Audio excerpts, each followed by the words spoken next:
الحمد لله نحمده ونستعينه ونستغفره ونؤمن به ونتوكل عليه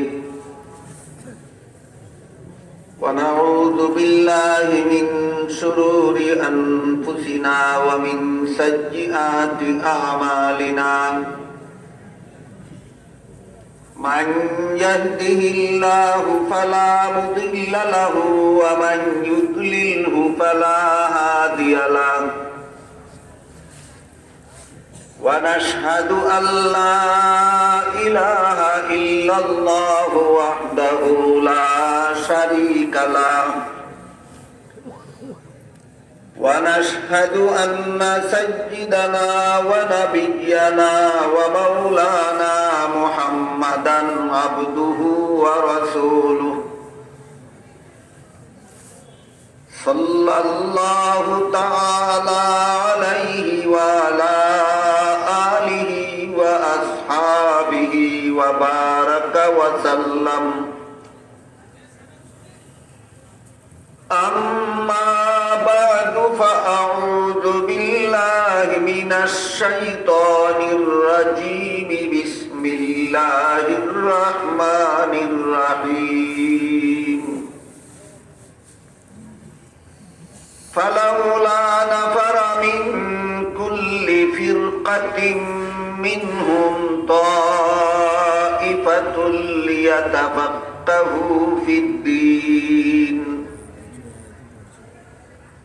ولينذروا قومهم إذا رجعوا إليهم لعلهم يحذرون وقال رسول الله صلى الله عليه وسلم من يرد الله به خيرا يفقهه في الدين أو كما قال عليه الصلاة والسلام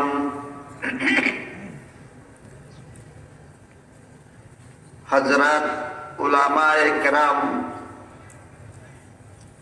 সম্মানিত সুধী সমাজ, দূর দূরান্ত থেকে আগত সর্বস্তরের মুসলমান ভাইয়েরা আমার ও আমার পর্দানিসীন মা ও বোনেরা, পবিত্র কোরআনের সূরায়ে তাওবা এর 122 নম্বর আয়াতের শেষের অংশ আমি আপনাদের সামনে তিলাওয়াত করেছি।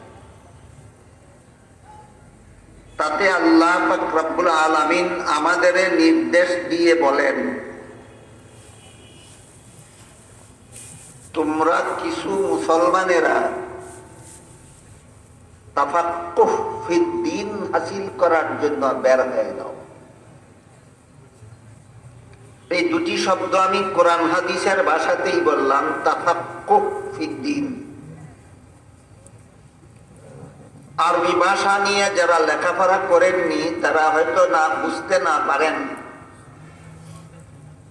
যারা বুঝেননি শব্দ দুটি তাফাক্কুহ ফিদ্দীন, অন্তত শব্দ দুটি আপাতত স্মরণ রাখুন। বাংলায় বলা যেতে পারে ইসলামী শিক্ষা দীক্ষা। তাহলে আয়াতের মর্ম দাঁড়ালো, তোমরা ইসলামী শিক্ষা দীক্ষা অর্জনের জন্য বের হয়ে যাও। যেহেতু রাজশাহীর একটা প্রসিদ্ধ ইসলামী শিক্ষা প্রতিষ্ঠান এর উদ্যোগে আয়োজিত এই মুবারক সমাবেশে আমরা যোগদান করেছি, তাই আনুষঙ্গিকভাবেই আমি ইসলামী শিক্ষা বিষয়ক আয়াতটি আপনাদের সামনে তিলাওয়াত করেছি। তবে আপনারা বিজ্ঞাপনে দেখে থাকবেন এটা ইসলাহি জুর নামে আয়োজিত, অর্থাৎ আত্মসংশোধনমূলক সমাবেশ।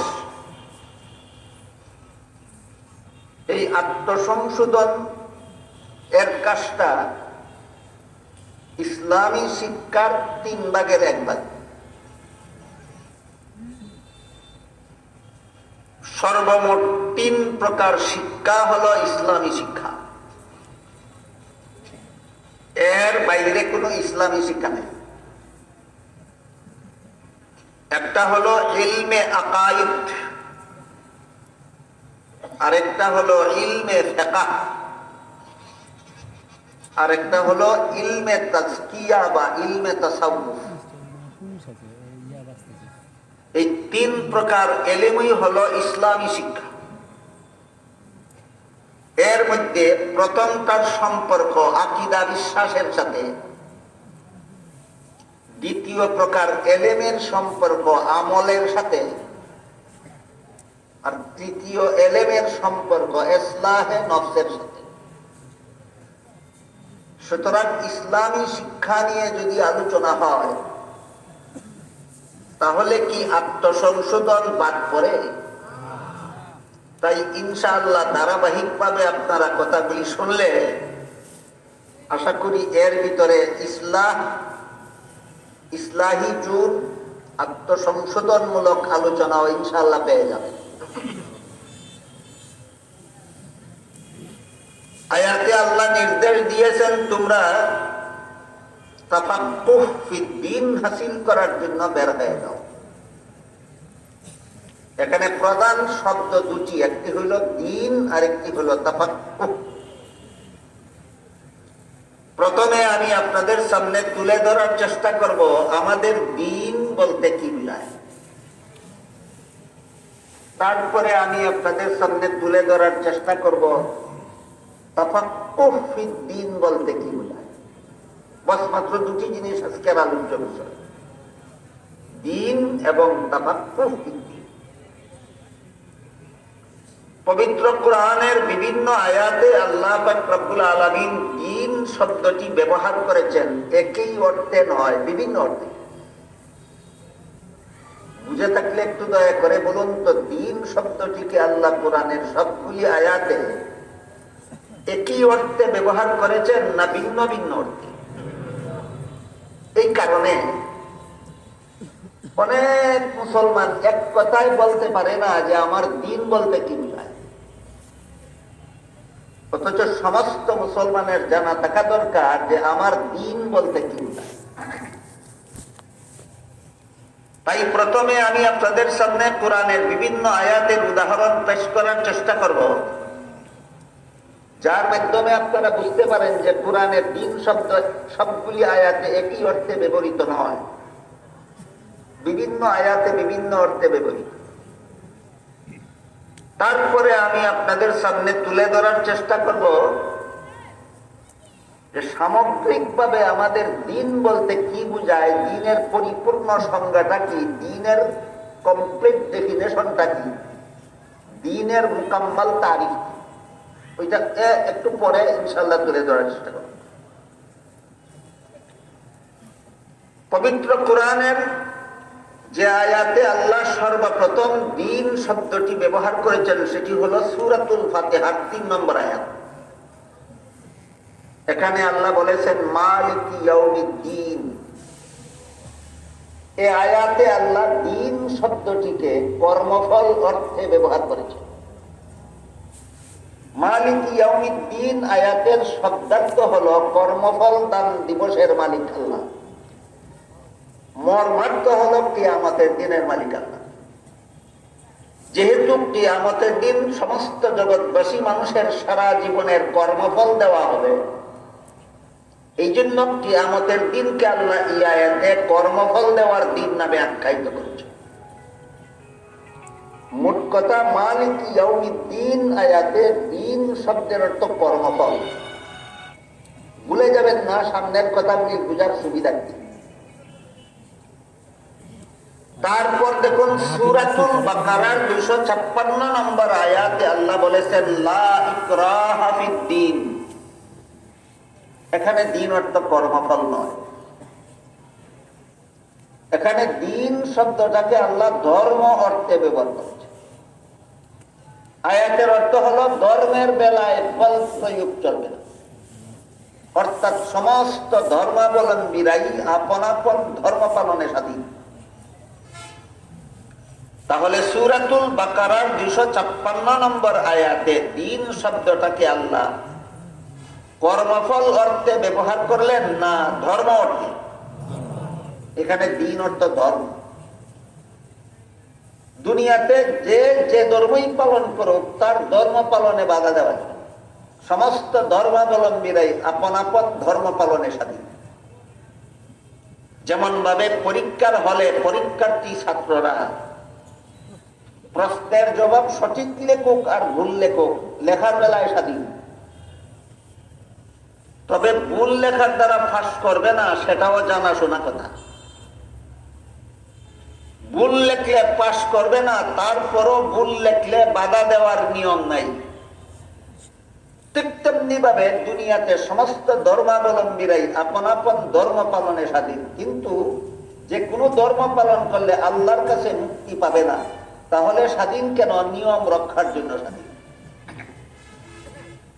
ধরুন পরীক্ষার হলে যদি কোনো পরীক্ষার্থী ছাত্র প্রশ্নের জবাব ভুল লেখলে তাকে বাধা দেওয়া হয়, তাহলে সেটা কি পরীক্ষা থাকে? ঠিক তেমনি ভাবে দুনিয়াতে যদি কেউ ভিন্ন কোন ধর্ম, ভ্রান্ত কোন ধর্ম পালন করলে বাধা দেওয়া হয়, এটাও পরীক্ষা থাকে না। কারণ আল্লাহ দুনিয়াতে মানুষ পাঠান পরীক্ষার জন্য। আল্লাহ বলেন খালাকাল মাউতা ওয়াল হায়াতা লিয়াবলুয়াকুম আইয়ুকুম আহসানু আমালা। একটা সীমিত জীবন দিয়ে জীবন শেষে মরণকে অবধারিত করে দিয়ে আল্লাহ তোমাদেরকে দুনিয়াতে পাঠান তোমাদের পরীক্ষা করার জন্য। সমগ্র পৃথিবীটা গোটা মানব জাতির জন্য একটা পরীক্ষার হল। এখানে তুমি আল্লাহ প্রদত্ত সঠিক ধর্ম পালন করো না ভ্রান্ত ধর্ম পালন করো, এটা পরীক্ষার জন্যই আল্লাহ এখানে পাঠান। কাজেই পরীক্ষার হলে যদিও প্রশ্নের ভুল জবাব লেখার স্বাধীনতা থাকে, কিন্তু এর দ্বারা পাশ করবে না এটা নিশ্চিত। ঠিক তেমনি ভাবে দুনিয়াতে যদিও ভ্রান্ত ধর্ম পালনের স্বাধীনতা থাকে, কিন্তু এর দ্বারা পরকালে জাহান্নাম থেকে রক্ষা পাবে না এটা নিশ্চিত।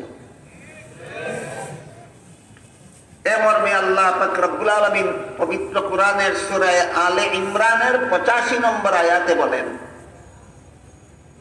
মাইয়াবতাগি গায়রাল ইসলামি দীনান ফালান ইউকবালা মিনহু। ইসলাম ছাড়া আর কোন ধর্ম যদি কেউ পালন করে, এখানেও দ্বীন অর্থ ধর্ম।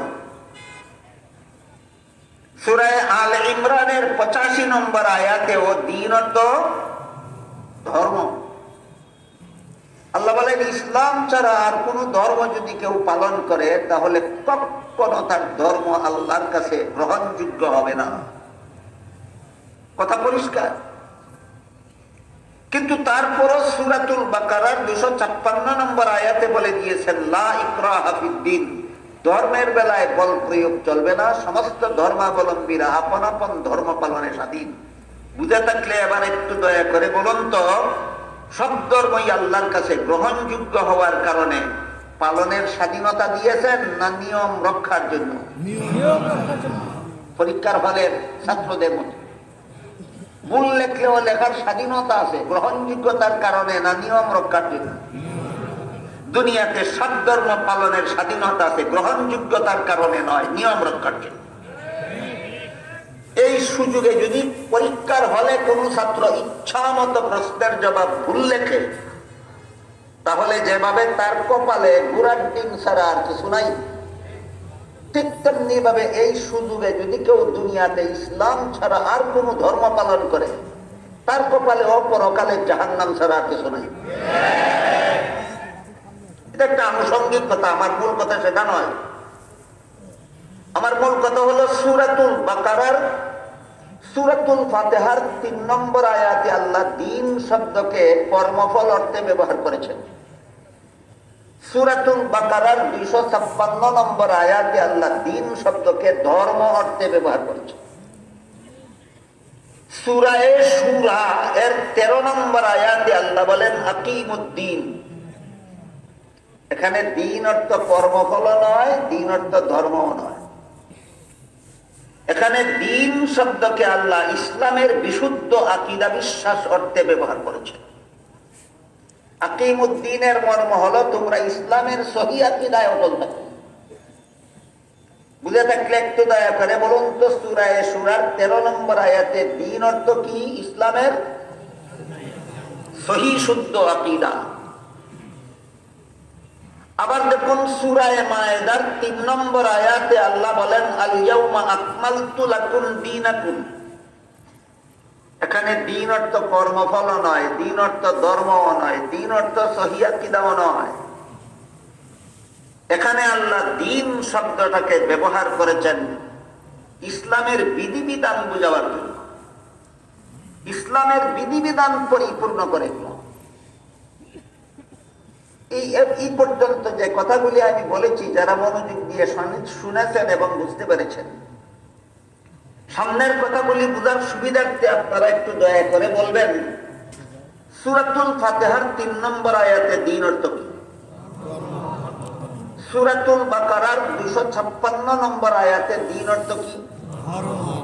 সূরা শুরার 13 নম্বর আয়াতে দিন অর্থ কি? সহি আকীদা। সূরা মায়েদার 3 নম্বর আয়াতে দিন অর্থ কি?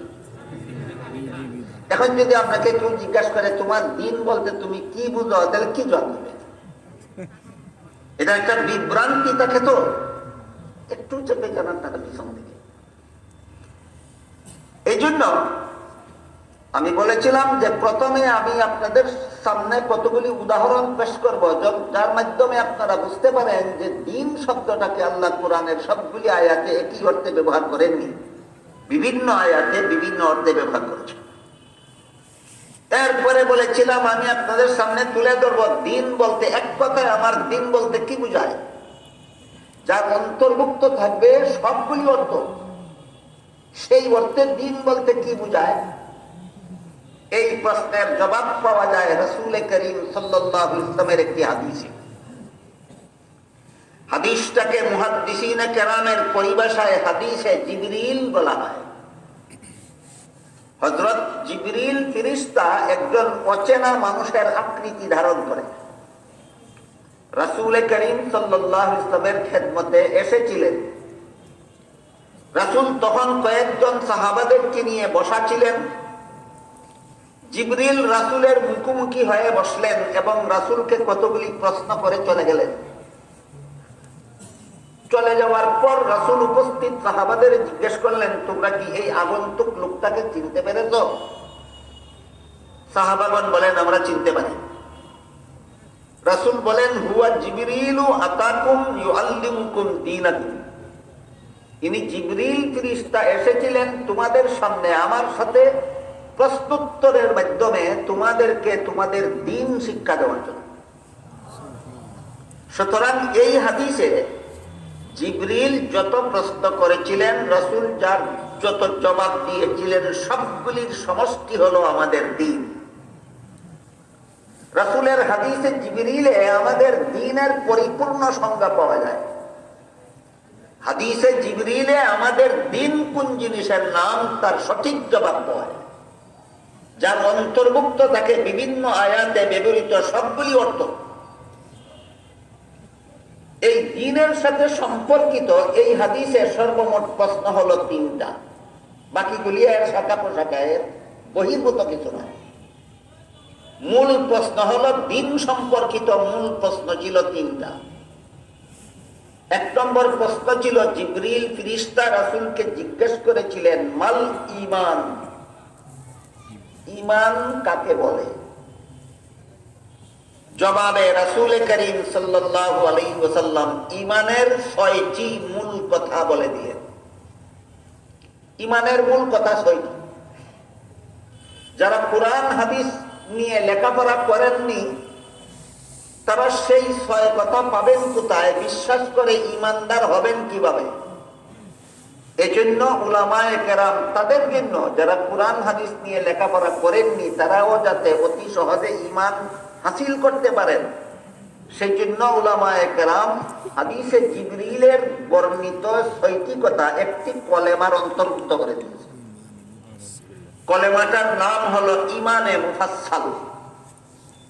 আমানতু বিল্লাহি ওয়া মালাইকাতিহি ওয়া কুতুবিহি ওয়া রুসুলিহি ওয়াল ইয়াউমিল আখিরি ওয়াল কদরি খাইরিহি ওয়া শাররিহি মিনাল্লাহি তাআলা ওয়াল বা'সি বাদাল মাউত।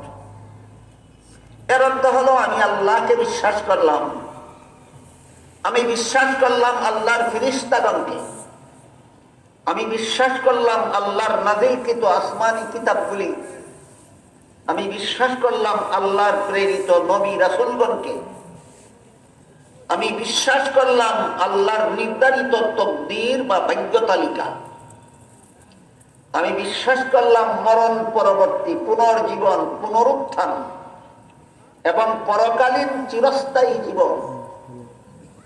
এই পুনরুত্থান আর পরকালীন জীবন দুইটাকে দুইটা গণ্য করলে মূল বিষয় দাঁড়ায় 7টা, আর জীবিত হয়ে পরকালীন চিরস্থায়ী জীবন লাভ করাকে একটা বিষয় গণ্য করলে বিষয় দাঁড়ায় 6টা। কাজে এ ব্যাপারে কারো কোনো দ্বিধা সংকোচ না থাকা চাই। পুনরুত্থান আর পরকালে কি বিষয় যদি গণ্য করেন তাহলে বিষয় 6টা। 1 নম্বরে আমি আল্লাহ বিশ্বাস করলাম, 2 নম্বরে ফেরেশতা বিশ্বাস করলাম, 3 নম্বরে আসমানি কিতাব বিশ্বাস করলাম, 4 নম্বরে তকদীর বিশ্বাস করলাম, 4 নম্বরে নবী রাসূল বিশ্বাস করলাম, 5 নম্বরে তকদীর বিশ্বাস করলাম, 6 নম্বরে আখিরাত। বুঝে থাকলে একটু দয়া করে বলুন তো ঈমানের মূল কথা কয়টা? এই 6টা মূল কথার সাথে আরো যত আনুষঙ্গিক কথা আছে সবগুলিকে সবিস্তারে দলিল প্রমাণ সহ উম্মতের শীর্ষস্থানীয় আলেমগণ একটি শাস্ত্রে বিন্যস্ত করেছেন। সেই শাস্ত্রটাকে পরিভাষাগতভাবে ইলমে কালাম বলা হয়, ইলমে আকাইদ বলা হয়। তাহলে জিবরিলের প্রথম প্রশ্নের জবাবে রাসূল তার উম্মতকে ইলমে আকাইদ শিক্ষা দিয়েছেন। নামগুলি মনে রাখুন, সামনের কথাগুলি বিদাকে। জিবরিলের প্রথম প্রশ্নের জবাবে রাসূল তার উম্মতকে ইলমে আকাইদ শিক্ষা দিয়েছেন। আপনার ধৈর্যের সাথে শুনলে আমি পরে ইলমে আকাইদের সংজ্ঞা পৃথকভাবে বলে দেব, ইলমে ফিকহের সংজ্ঞা পৃথকভাবে বলে দেব, ইলমে তাজকিয়ার সংজ্ঞা পৃথকভাবে বলে দেব। আপাতত শুধু ইলমগুলির নাম মনে রাখুন। জিবরিলের প্রথম প্রশ্নের জবাবে রাসূল তার উম্মতকে ইলমে আকাইদ শিক্ষা দিয়েছেন। তারপর জিবরিল ফেরেশতা রাসূলকে 2 নম্বর প্রশ্ন করলেন, মাল ইসলাম, ইসলাম কি? জবাবে রাসূল করিম সাল্লাল্লাহু আলাইহি ওয়াসাল্লাম ইসলামের 5টি মূল কথা বলে দিয়েছেন। ঈমানের মূল কথা ছিল 6টি, আর ইসলামের মূল কথা কলেমা স্বীকার করা, 5 বেলা নামাজ কায়েম করা, রমজান মাসে রোজা রাখা, ধনী হলে যাকাত দেওয়া, সামর্থ্যবান হলে হজ করা। এই 5টি মূল কথার সাথে আরো যত আনুষঙ্গিক কথা আছে সবগুলিকে সবিস্তারে দলিল প্রমাণ সহ উম্মতের শীর্ষস্থানীয় আলেমগণ আরেকটি শাস্ত্রে বিন্যস্ত করেছেন। শাস্ত্রটাকে পরিভাষাগতভাবে ইলমে ফিকহ বলা হয়। সুতরাং জিবরিলের 2 নম্বর প্রশ্নের জবাবে রাসূল তার উম্মতকে ইলমে ফিকহ শিক্ষা দিয়েছেন। এবার তৃতীয় প্রশ্ন করলেন জিবরিল ফেরেশতা রাসূলকে, মাল ইহসান, আল্লাহর নির্বেজাল গোলামি। আপনারা যারা এখানে বসা আছেন সবাই কি আল্লাহর গোলাম? আমরা সবাই আল্লাহর গোলাম। তো গোলামিটা বেজালযুক্ত গোলাম না নির্বেজাল গোলাম, এটা বুঝবো কিভাবে? আমরা যে আল্লাহর গোলাম, আমরা যে স্বীকার করি আল্লাহর গোলামি করি, ইয়াকা নাবুদু বলা হয়েছে ওখানে। সূরাতুল ফাতিহায় 4 নম্বর আয়াতে বলা হয়েছে ইয়াকা নাবুদু, আমরা সবাই মিলে তোমারই গোলামি করি, তোমারই ইবাদত করি, তোমারই উপাসনা করি। ইবাদত বলেন, গোলামি বলেন, উপাসনা বলেন, অর্চনা বলেন, প্রায় মর্মার্থ এক। ইয়াকা নাবুদু, আমরা সবাই তোমারই গোলামি করি, তোমারই ইবাদত করি, তোমারই উপাসনা অর্চনা করি। সেখানে আমরা কি স্বীকার করলাম? যে আমরা কেউ কেউ আছি যারা আল্লাহর গোলাম নই, না সবাই আমরা আল্লাহর গোলাম?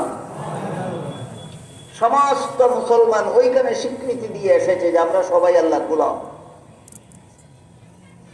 এখন প্রশ্ন হলো, গোলামিটা বেজাল যুক্ত না নির্বেজাল?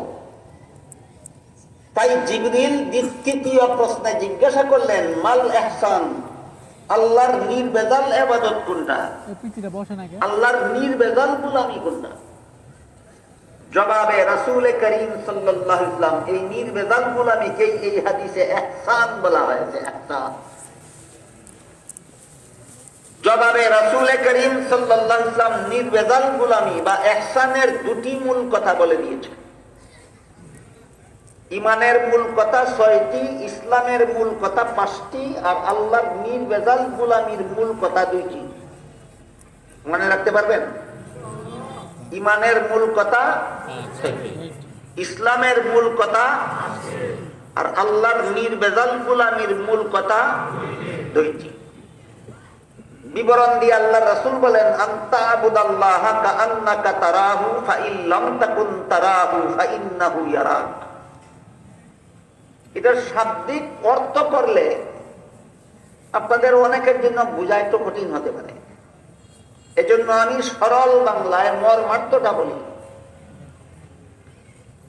আল্লাহর নির্বেজাল গোলামির মূল কথা যে 2টি রাসূল বলে দিয়েছেন, এই 2টি মূল কথার সারমর্ম হলো, এই হাদিসের কোন বিবরণে আছে আনতাবুদা, কোন বিবরণে আছে আনতামালা, কোন বিবরণে আছে আনতাফআলা।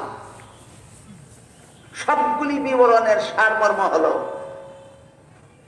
আল্লাহ সদা সর্বদা আমার সামনে আছেন। কি বলেন আপনারা? আল্লাহ আপনাদের অগোচরে না আপনাদের সামনে? এটা একটা মূল কথা। আর একটা মূল কথা হলো, আমি সদা সর্বদা আল্লাহর সামনে আছি।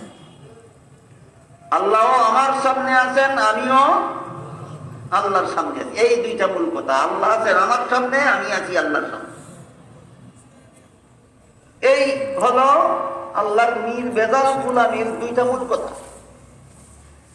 এর সাথে আরো যত আনুষঙ্গিক কথা আছে, সবগুলিকে সবিস্তারে দলিল প্রমাণ সহ উম্মতের আলেমগণ আরেকটি শাস্ত্রে বিন্যস্ত করেছেন।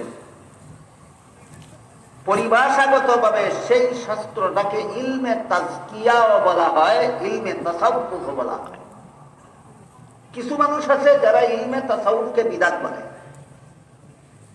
এরা বলে তাসাউফ এটা কোনো কোরআন হাদিসের শব্দ নয়, কাজে এটা নব উদ্ভাবিত শব্দ, ইসলামে নব উদ্ভাবিত বিষয়, সব বেদাত।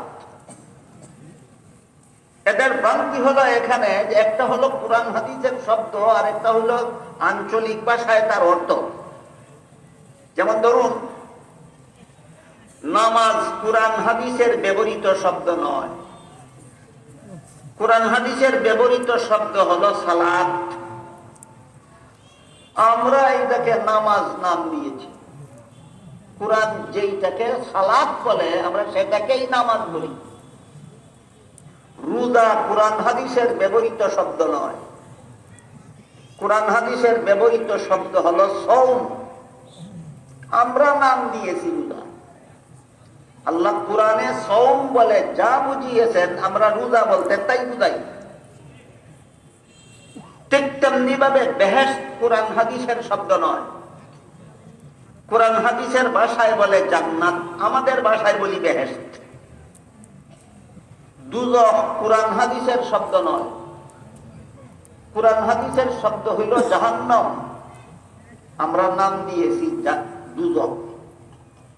কাজেই তাসাউফ শব্দটা কোরআন হাদিসের ভাষা না হলে, যদি এটা গ্রহণযোগ্য না হয়, তাহলে তো নামাজ, রোজা, বেহেশত, দুজখ কোনো কিছুই গ্রহণযোগ্য হবে না। কাজেই এই ধরনের উক্তি যারা করে, এরা মারাত্মক রকমের বিভ্রান্তিতে আছে। আমাদের বুঝতে হবে, কোরআন যেই জিনিসটাকে সালাত বলে, আমরা সেটা কি নামাজ বলি। কোরআন যেই জিনিসটাকে সওম বলে আমরা সেটাকেই রোজা বলি। কোরআন যেই জিনিসটাকে জান্নাত বলে আমরা সেটাকেই বেহেশত বলি। কোরআন যেই জিনিসটাকে জাহান্নাম বলে আমরা সেটাকেই দুজক বলি। ঠিক তেমনি ভাবে কোরআন যেই জিনিসটাকে তাজকিয়ায়ে নফস বলে আমরা সেটাকেই ইলমে তাসাউফ বলি। কাজী তাজকিয়াকে তাসাউফ বলা যদি বেদাত হয়, নামাজকে সালাতকে নামাজ বলাও বেদাত হবে। তাজকিয়াকে তাসাউফ বলা যদি বেদাত হয় তাহলে সওমকে রোজা বলাও বেদাত হবে। তাজকিয়াকে তাসাউফ বলা যদি বেদাত হয় তাহলে জান্নাতকে বেহেশত বলাও বেদাত হবে। তাজকিয়াকে তাসাউফ বলা যদি বেদাত হয় তাহলে জাহান্নামকে দুজক বলাও বেদাত হবে। আসলে একটাও বেদাত নয়, একটা হলো কোরআন হাদিসের ব্যবহৃত শব্দ আর একটা হলো পারিভাষিক অনুবাদ। একটা কোরআন হাদিসের ব্যবহৃত শব্দ আর একটা হলো ব্যবহারিক অনুবাদ, পারিভাষিক অনুবাদ।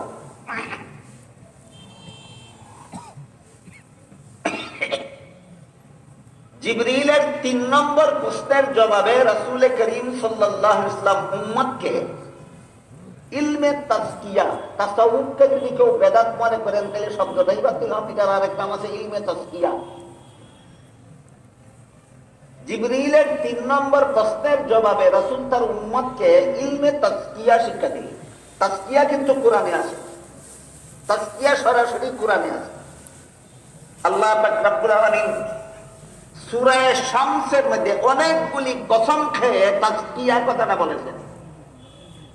আল্লাহ বলেন ওয়াশ-শামসি ওয়া দুহাহা ওয়াল কামারি ইযা তালাহা ওয়ান নাহারি ইযা জাল্লাহা ওয়াল লাইলি ইযা ইয়াগশাহা ওয়াস সামাই ওয়া মা বানাহা ওয়াল আরদি ওয়া মা তাহাহা ওয়া নাফসিন ওয়া মা সাওয়াহা ফাআলহামাহা ফুজুরাহা ওয়া তাকওয়াহা قد أفلح من زكاها وقد خاب من دساها।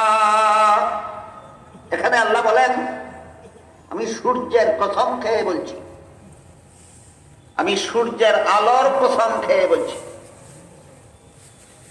আমি চন্দ্রের কসম খেয়ে বলছি, আমি চন্দনীর কসম খেয়ে বলছি, আমি দিনের কসম খেয়ে বলছি, দিনের আলোর কসম খেয়ে বলছি, রাতের কসম খেয়ে বলছি, রাতের অন্ধকারের শপথ করে বলছি, আমি আসমানের কসম খেয়ে বলছি, আসমান সৃষ্টি করার কসম খেয়ে বলছি। কি বলছি পরে আসতেছে। আমি জমিনের কসম খেয়ে বলছি, জমিনকে তোমাদের বসবাসের উপযোগী করার জন্য সমতল করার কসম খেয়ে বলছি। আমি তোমাদের নফসের কসম খেয়ে বলছি, নফসকে তোমাদের উপযোগী করার কসম খেয়ে বলছি। এই নফসের তাজকিয়া যে হাসিল করলো তার জীবন সফল হয়ে গেল। যে নফসের তাজকিয়া হাসিল করলো না তার জীবন বিফল হয়ে গেল। তাজকিয়ায়ে নফস এর কথা আল্লাহ কোরআনে বলেছেন, বলেছেন কিনা? এতগুলি কসম খেয়ে কোন সূরায় বলেছেন? সূরা শামসে এতগুলি কসম খেয়ে শুধু নফসের তাজকিয়ার বিষয়টা বলেছেন। নফসের তাজকিয়া যে অর্জন করলো তার জীবন সফল হয়ে গেল, নফসের তাজকিয়া যে বর্জন করলো তার জীবন বিফল হয়ে গেল। সুতরাং জিবরিলের ৩ নম্বর প্রশ্নের জবাবে রাসূল তার উম্মতকে বলতে পারেন কেউ কোন ইলম শিক্ষা দিলেন? ইলমে তাজকিয়া। তাসাউফ শব্দ নিয়ে যেহেতু কেউ কেউ বিতর্কের সৃষ্টি করে, শব্দটাই আমরা ব্যবহার না করলাম। তাজকিয়া তো কোরআনও ব্যবহার করে, তাজকিয়া শব্দটা তো কোরআনও ব্যবহার করে, তাই আমরা কোরআনের কোরআনের ব্যবহৃত শব্দটাই ব্যবহার করি অনুবাদে না গিয়া। জিবরিলের 3 প্রশ্নের জবাবে রাসূল উম্মতকে 3 প্রকার ইলম শিক্ষা দিয়েছেন। প্রথম প্রশ্নের জবাবে রাসূল ইলমে আকাইদ শিক্ষা দিয়েছেন, দ্বিতীয় প্রশ্নের জবাবে রাসূল ইলমে ফিকহ শিক্ষা দিয়েছেন, তৃতীয় প্রশ্নের জবাবে রাসূল ইলমে তাসকিয়া শিক্ষা দিয়েছেন। বুঝে থাকলে একটু দয়া করে বলবেন যারা বুঝেছেন। জিবরিলের 3 প্রশ্নের জবাবে রাসূল উম্মতকে কত ইলম শিক্ষা দিয়েছেন? 3 ইলম শিক্ষা দিয়েছেন। প্রথমটার নাম ইলমে আকাইদ, দ্বিতীয়টার নাম ইলমে ফিকহ, তৃতীয়টার নাম ইলমে তাসকিয়া। আজকাল কেউ কেউ ইলমে ফিকহকে তিরস্কার করে, ইলমে ফিকহকে তিরস্কার করে, বলে কুরআন আছে হাদিস আছে, সেখানে আবার ফিকহ কি? কুরআন হাদিস হলো দুধের মতো আর ফিকহ হলো ঘিয়ের মতো। বলুন, দুধের মধ্যে ঘি দেখা যায় না শুধু দুধ দেখা যায়? এটার মধ্যে প্রক্রিয়াগত ভাবে মেহনত করলে যে ঘি দুধের মধ্যে দেখা যায় না, সেই ঘি দুধের ভিতর থেকেই বের হয়ে আসে। ঠিক তেমনি ভাবে যাদের চোখে ইসলামে ফিকহ দেখতে পায় না, শুধু কুরআন আর হাদিস দেখে, এরা প্রক্রিয়াও জানে না, মেহনত করে না, এই জন্য কুরআন হাদিস থেকে যে ফিকহ বের হয়ে আসে এটা তারা বুঝেও না, মানে না।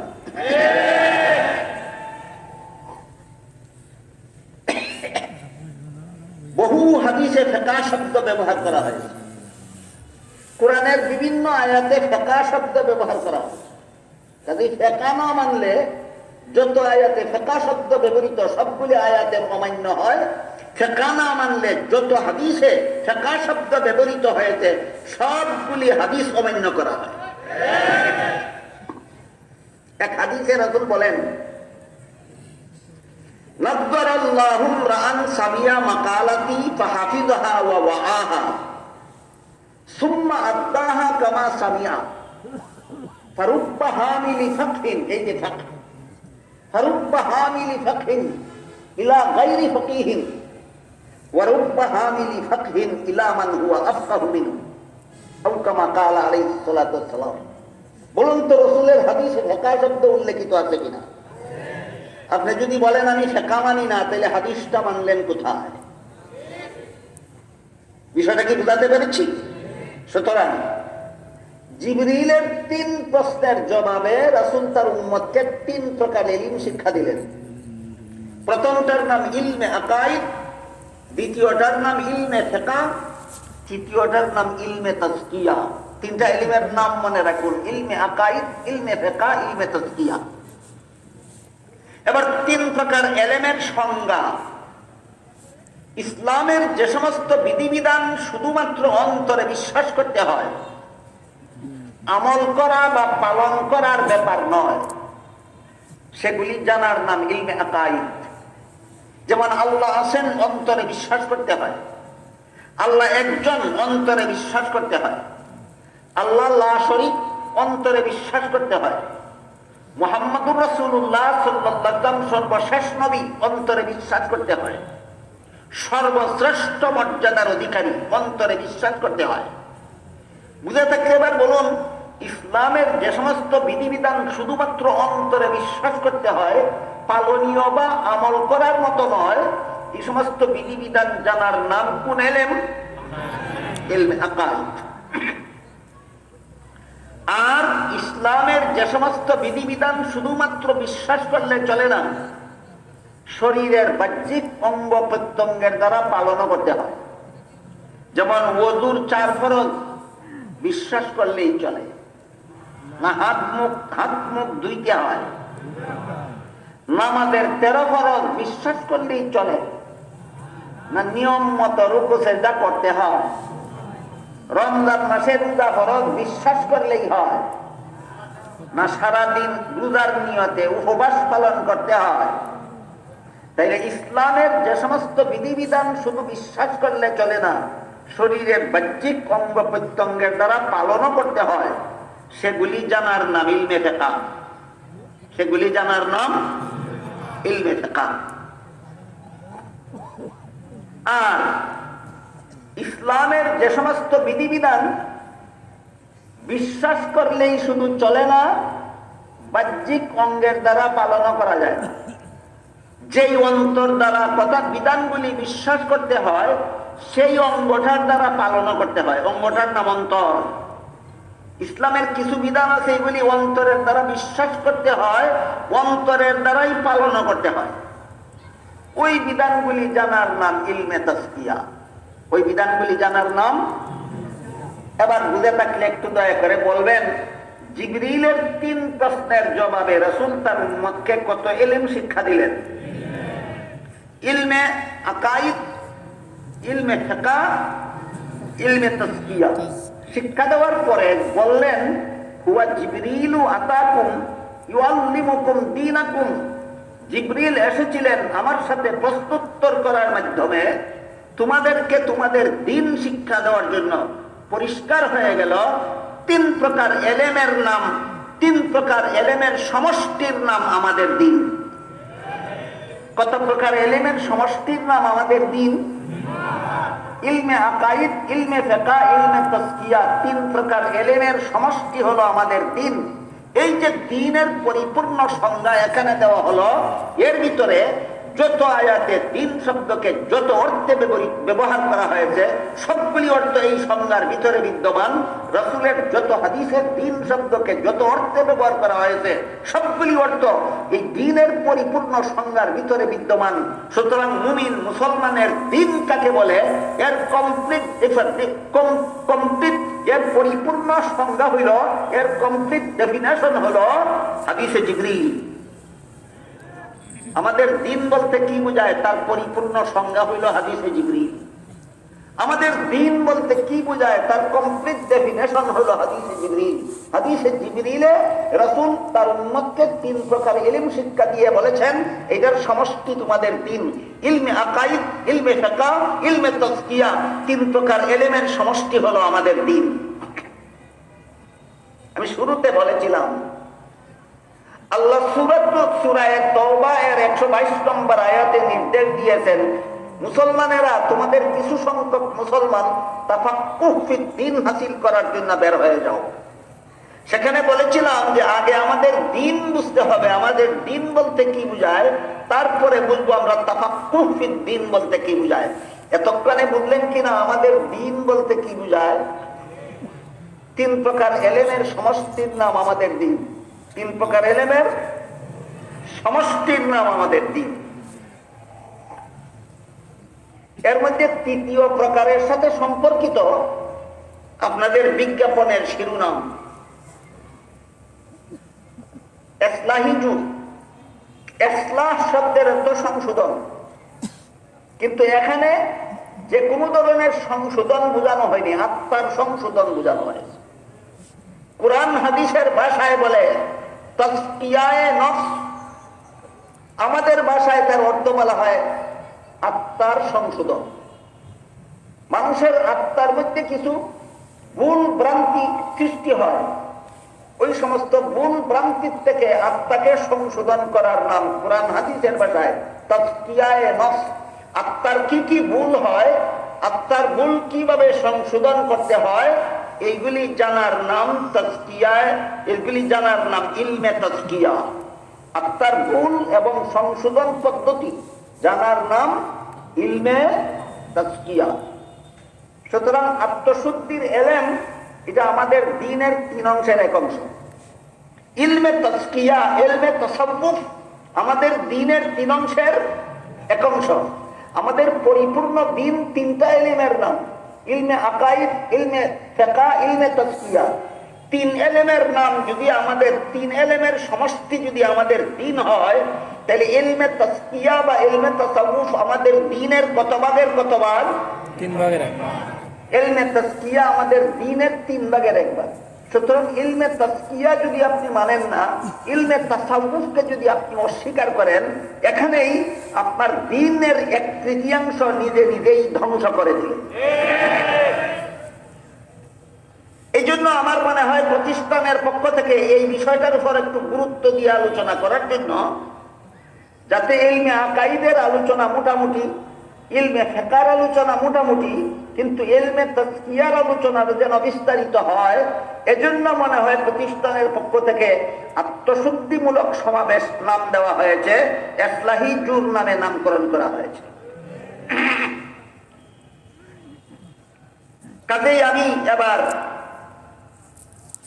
তাফাক্কুহ ফিদ্দীন কাকে বলে সেই দিকে যাওয়ার আগে ইলমে তাজকিয়া বা ইলমে তাসাউফের সম্পর্কে সামান্য একটু আলোকপাত করতে চাই, যেহেতু এই কর্তৃপক্ষের উদ্দেশ্য এই ব্যাপারে বিস্তারিত আলোচনা করা, যে কারণে তারা ইসলাহি জুর নামে নামকরণ করেছে। রাসূল করিম সাল্লাল্লাহু আলাইহি ওয়াসাল্লাম জিবরিলের 3 প্রশ্নের জবাবে ইহসানের কতটা মূল কথা বলে দিয়েছিলেন? 2টা মূল কথা। একটা হলো আল্লাহ আমার সামনে আছেন, আর একটা হলো আমি আল্লাহর সামনে আছি। কটা মূল কথা হইল? 2টা। কিন্তু আল্লাহ আমার সামনে আছেন এই কথার মধ্যে আর আমি আল্লাহর সামনে আছি এর মধ্যে একটা পার্থক্য আছে। সেটা হলো আল্লাহ আমার সামনে থাকা সত্ত্বেও আমি আল্লাহকে কখনো দেখি না। আপনারা কি কেউ চর্মচোখে আল্লাহকে দেখেছেন কোনোদিন? দেখি না। প্রশ্ন জাগতে পারে, সামনে থাকলে দেখি না কেন? আকাশে যখন চন্দ্র উদয় হয় তখন আপনারা দেখেন কিনা? আকাশে যখন সূর্য উদয় হয় তখন আপনারা দেখেন কিনা? সূর্যটা আধুনিক বিজ্ঞানীদের মতানুসারে পৃথিবীর থেকে কত দূরে? 9,30,00,000 মাইল। আমরা এই পৃথিবীর মাটিতে দাঁড়িয়ে পৃথিবীর থেকে 9,30,00,000 মাইল দূরে সূর্য পরিষ্কার ভাবে দেখতে পাই। যারা বিশ্বাস করেন আল্লাহ শুধু আরশে থাকেন, অন্য কোথাও থাকেন না, এইরকম বিশ্বাসও কিছু লোকের আছে। কিন্তু আল্লাহ যে কোরআনে বলেছেন ইস্তাওয়া আলাল আরশ, এর অর্থ আল্লাহ আরশে থাকেন না, এর অর্থ হইল আল্লাহ আরশে ও থাকেন, না ও। ইস্তাওয়া আলাল আরশের অর্থ আল্লাহ আরশে থাকেন না আরশে ও থাকেন? আরশে ও থাকেন। ই আর ও এর মধ্যে পেচ লাগাইয়া সমাজে একটা বিভ্রান্তি চলছে। এই পেচটা ভাঙার জন্য কয়েকটা আয়াত আপনাদেরকে শোনাই। আল্লাহ পাক রব্বুল আলামিন এক আয়াতে বলেন, ওয়ামা মিন নাজওয়া সালাসাতিন ইল্লা হুয়া রাবিউহুম ওয়ালা খামসাতিন ইল্লা হুয়া সাদিসুহুম ওয়ালা আদনা মিন যালিকা ওয়ালা আকসারা ইল্লা হুয়া মাহুম। তোমাদের কোন 2 জন যদি চুপে চুপে কথা বলে আল্লাহ তাদের কাছে 3য় জন থাকেন। তোমাদের কোন 4 জন যদি কানে কানে কথা বলে আল্লাহ তাদের কাছেও 5ম জন হিসাবে থাকে। 2 জন আর 4 জন উদাহরণ স্বরূপ বলা হলো।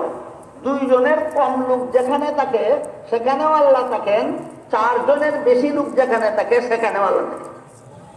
সুতরাং আল্লাহ আরো সেই থাকেন না আরো সে ও। কিসের পেট? ই আর ও। কিসের পেট? ই আর ও। কি বুঝলেন আপনারা পরবর্তী আয়াতের দ্বারা? আল্লাহ আরো সেই থাকেন না আরো সেও থাকেন? আল্লাহ আরো সেও থাকেন। একবার সাহাবায়ে কেরাম রাসূলের কাছে প্রশ্ন করলেন, বললেন, ওগো আল্লাহর রাসূল, আল্লাহ কি আমাদের কাছ থেকে দূরে থাকেন না কাছে থাকেন বলুন? কাছে থাকলে তো আস্তে মুনাজাত করলেও আল্লাহ শুনবেন, কিন্তু দূরে থাকলে তো চিৎকার দিয়ে মুনাজাত করতে হবে যাতে আল্লাহ শুনতে পারে। প্রশ্নের জবাবে আল্লাহ আয়াত নাযিল করে বলেন, ওয়া ইযা সাআলাকা ইবাদি আন্নী ফাইন্নী করিবুন উজিবু দাওয়াতাদ দাঈ ইযা দানি ফালইস্তাজিবু লি ওয়াল ইউমিনু বি লাআল্লাহুম ইয়ারশুদুন।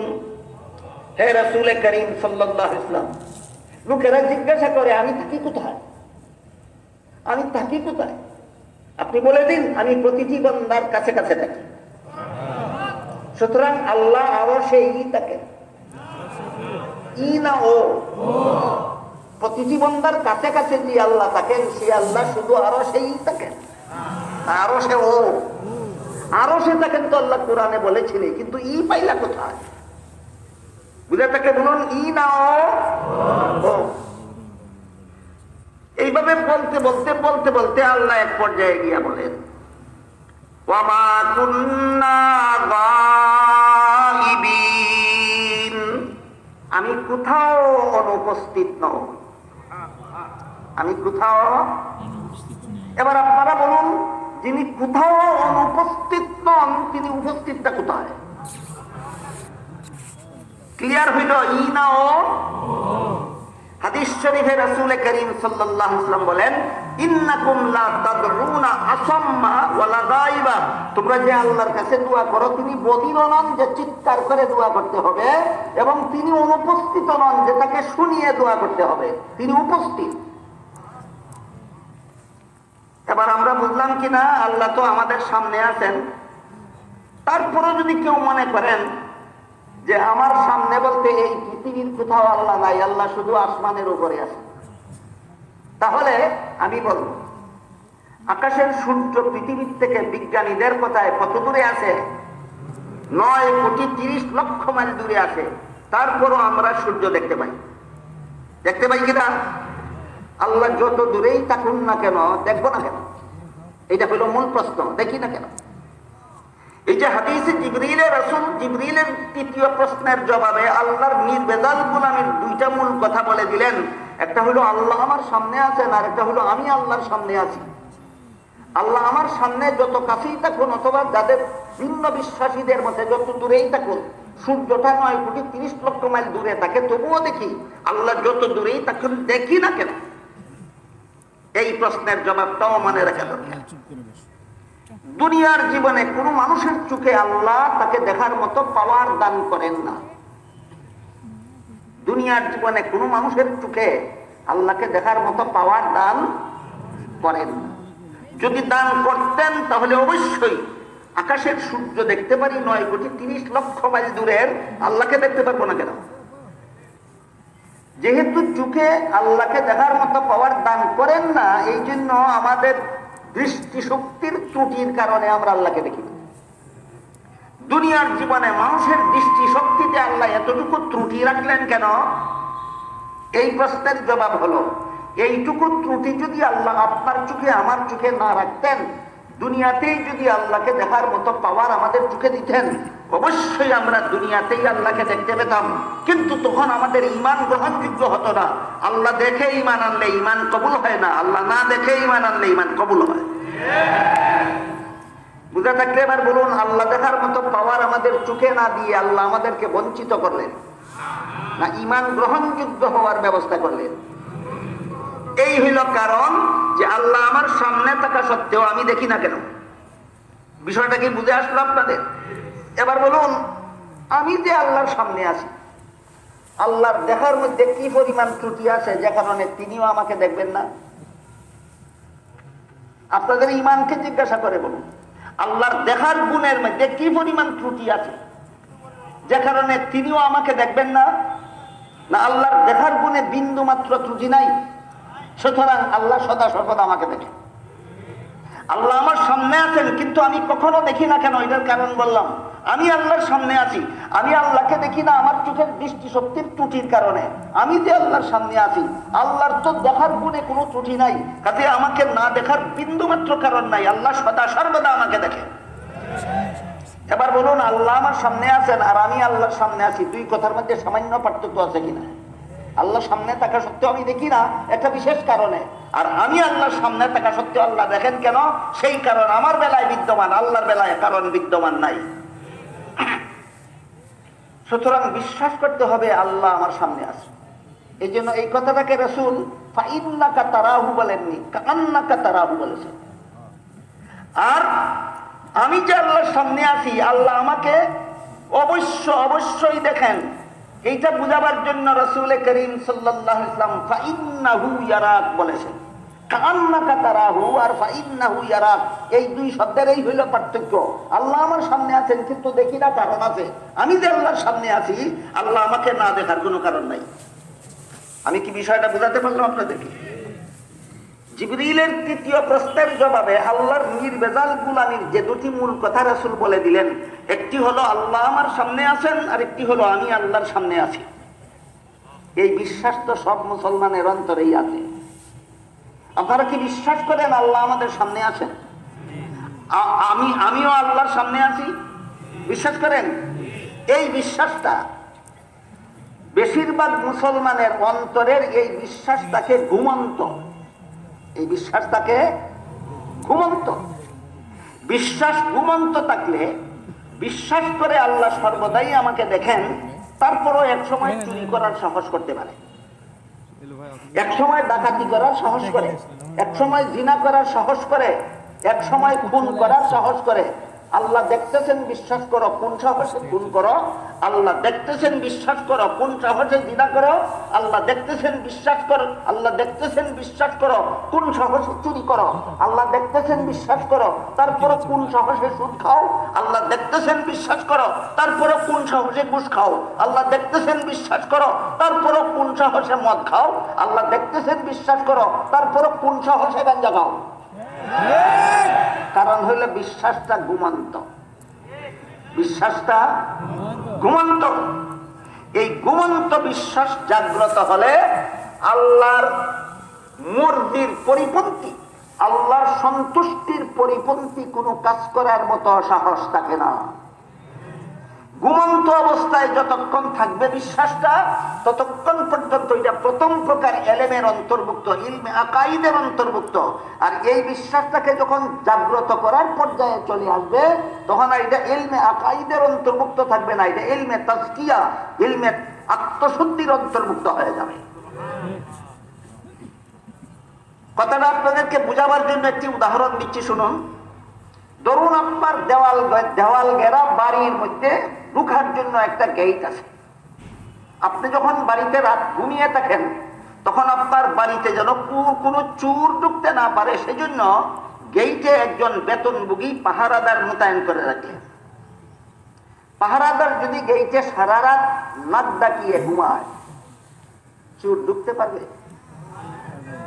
পারবে না। কেন? পাহারাদার নাই, এই জন্য।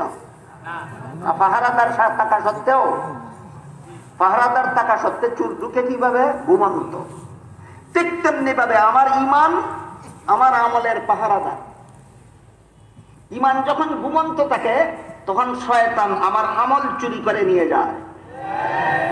ইমান যখন জাগ্রত থাকে, শয়তান আমার ইমানের ঘরে ঢুকতেও পারে না, আমার আমল চুরি করে নিয়ে যেতে পারে না। তাহলে আল্লাহ আমাকে দেখতেছেন, এটা আমাদের সকলের ইমান, সকলের বিশ্বাস। তারপরেও আমরা আল্লাহর নাফরমানিমূলক কাজ, আল্লাহর অবাধ্যতামূলক কাজের সাহস কেমনে পাই? আমার ইমানটা ঘুমন্ত, ইমান ঘুমন্ত। এই ইমানটা জাগ্রত করার কাজেই ইলমে তাজকিয়ার কাজ। ইমানটা কিভাবে জাগ্রত করা যায়, এটা জানার নামই ইলমে তাজকিয়া, ইলমে তাসাউফ। এবার আমি আপনাদেরকে বোঝাবার চেষ্টা করব, ঘুমন্ত ইমানওয়ালা আর জাগ্রত ইমানওয়ালার দুইজনের ইমানের পাওয়ারে কতটুকু পার্থক্য। হযরত ইউসুফ আলাইহিস সালামকে জুলাইখা তার সাথে অপকর্ম করার জন্য, জিনা ব্যভিচার করার জন্য একটা শাহী খাস মহলে নিয়ে গেল। সেই মহলে শুধু ইউসুফ এবং জুলাইখা ছাড়া তৃতীয় কেউ নাই।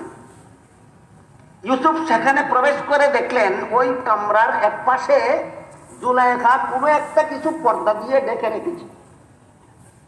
ইউসুফ জুলাইখাকে জিজ্ঞেস করলেন, এই কামরার মধ্যে কি তুমি একটা পর্দা দিয়ে ঢেকে রেখেছ?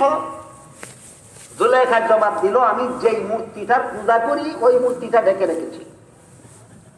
ইউসুফ জিজ্ঞাসা করলেন, তুমি তো মূর্তিটার পূজাই করো, কাজে এটাকে ঢেকে রাখার দরকার কি? জুলাইখা বলে, এখন আমি তোমার সাথে জিনা করব, ব্যভিচার করব, আমার পূজার দেবতার সামনে তোমার সাথে জিনা করতে আমার লজ্জা হয়, এই জন্য দেবতাটাকে আমি পর্দা দিয়ে ঢেকে রেখেছি। ইউসুফ আলাইহিস সালাম জিজ্ঞাসা করলেন, তোমার দেবতা কি দেখে? আপনারা কি মনে করেন দুনিয়ার কোন মূর্তি কি দেখে? ইউসুফ জিজ্ঞাসা করলেন, তোমার মূর্তি কি দেখে? জুলাইখা বলে, দেখে না। ইউসুফ বললেন, যেই মূর্তি দেখে না তাকে উন্মুক্ত অবস্থায় তার সামনে জিনা করা যেই কথা, দেখে রেখে জিনা করা তো সমান কথা। ডাকলে যেমন দেখে না, খুলে দিলেও তো দেখে না। কি বলেন আপনারা? তাহলে যেই মূর্তি দেখে না তাকে দেখে রেখে তার সামনে জিনা করা যেই কথা, তাকে খোলা রেখে তার সামনে জিনা করা তো একই কথা। ডাকলেও তো দেখবে না, খোলা রাখলেও তো দেখবে না। তখন জুলেখা বলে, আমার দেবতা যদিও দেখে না, কিন্তু তার চক্ষুগুলি এমন ভাবে বানানো হয়েছে যে তার মধ্যে দেখার ভঙ্গি আছে, যেমন বোঝা যায় তাকিয়ে আছে। বলেন তো, তাকিয়ে থাকা অবস্থায় যে মূর্তি বানানো হয়, এই মূর্তির চোখের ভঙ্গি কি দেখে না অবস্থা না দেখে অবস্থা? দেখার ভঙ্গি আছে তার চোখের মধ্যে, এই ভঙ্গিটার কারণেই আমার লজ্জা। ইউসুফ আলাইহিস সালাম বললেন, তোর যে মূর্তি চোখের মধ্যে দেখার ভঙ্গি দিয়ে বানানো হয়েছে কিন্তু আসলে দেখে না, তার সামনে আমার সাথে জিনা করতে যদি তোর লজ্জা হয়, তাহলে আমার যে আল্লাহ আসলেই দেখে, তার সামনে কুল্লা দিয়ে আমি তোর সাথে জিনা করতে পারি। ঘটনা বুঝে থাকলে এবার আমি আপনাদের জিজ্ঞাসা করব, বাংলাদেশের কোন মুসলমান কি বেশ্যা পারা যায়? বাংলাদেশের কোন মুসলমান কি পথে ঘাটে নারী দর্শন করে? বাংলাদেশের কোন মুসলমান কি কোন নারীর সাথে অবৈধ প্রেম করে আপত্তিকর কাজে লিপ্ত হয়? এদের আল্লাহ এদেরকে দেখে না। তাহলে এদের আল্লাহ এদেরকে দেখে, এটা বিশ্বাস করা সত্ত্বেও বেশ্যা পাড়ায় কোন সাহসে যায়? তার ঈমান ঘুমন্ত। তোমার আল্লাহ তোমাকে দেখে এই কথা বিশ্বাস করা সত্ত্বেও তুমি চুরি করতে পারো, তুমি ডাকাতি করতে পারো, তুমি খুন খারাপি করতে পারো, তুমি সন্ত্রাস করতে পারো, তুমি জালিয়াতি করতে পারো, তুমি দুর্নীতি করতে পারো, তুমি সুদ খেতে পারো, তুমি ঘুষ খেতে পারো, তুমি মদ খেতে পারো, তুমি গাঞ্জা খেতে পারো, অথচ তোমার বিশ্বাস আল্লাহ তোমাকে দেখে। এই বিশ্বাস, এই ঈমান জাগ্রত না ঘুমন্ত? ইউসুফ আলাইহিস সালামের ঈমানটাও ঘুমন্ত ছিল না জাগ্রত? এবার বলুন, আমি কি আপনাকে বুঝাতে পারলাম যে আল্লাহ যে আমাকে সদা সর্বদা দেখে, এই বিশ্বাস কারো ঘুমন্ত থাকে, কারো জাগ্রত থাকে? দুইটা অবস্থা কি বুঝাতে পেরেছি? বুঝে থাকলে বলুন তো, আল্লাহ আমাকে সদা সর্বদা দেখে, এই বিশ্বাস যদি আমার অন্তরে জাগ্রত থাকে, তাহলে কি আমি আল্লাহর নাফরমানিমূলক কোনো কাজ, আল্লাহর অবাধ্যতামূলক কোনো কাজের সাহস করতে পারি? সুতরাং আল্লাহ আমাকে দেখে এই ঈমান জাগ্রত করার দরকার নাই না? দরকার আছে। এই দরকারে রাসূল করিম সাল্লাল্লাহু আলাইহি ওয়াসাল্লাম জিবরিলের তৃতীয় প্রশ্নের জবাবে উম্মতকে ইলমে তাজকিয়া শিক্ষা দিয়েছেন। অন্তরের ঈমান, ঘুমন্ত ঈমানকে জাগ্রত করার পদ্ধতি জানার নাম ইলমে তাজকিয়া। অন্তরের ঘুমন্ত ঈমানকে জাগ্রত করার পদ্ধতি জানার নাম ইলমে তাজকিয়া। আপনারা যদি বলেন আপনারা অধৈর্য হবেন না, তাহলে আমার অন্তরের ঘুমন্ত ঈমানকে জাগ্রত করার পদ্ধতি আবার কি? কোন পদ্ধতিতে জাগ্রত করা যায়? কিভাবে জাগ্রত হয়? জাগ্রত না হলে ক্ষতিকর ক্ষতি কি হয়? এই ব্যাপারে একটু আলোকপাত করতে চাই, যেহেতু এটার নাম আত্মশুদ্ধিমূলক সমাবেশ, যেহেতু এই সম্মেলনের নাম ইসলাহিজুল, ইসলামানি সংশোধন, যে কোনো সংশোধন নয়, আত্মার সংশোধন। কিসের সংশোধন? আত্মার সংশোধন। আল্লামা ইমাম গাজালি রহমাতুল্লাহি আলাইহি পৃথিবীর বিখ্যাত ওলি ছিলেন, পৃথিবীর বিখ্যাত দার্শনিক ছিলেন। ইমাম গাজালি তার যুগের বিশ্ববিখ্যাত দার্শনিকও ছিলেন। ইমাম গাজালি তার যুগের বিশ্ববিখ্যাত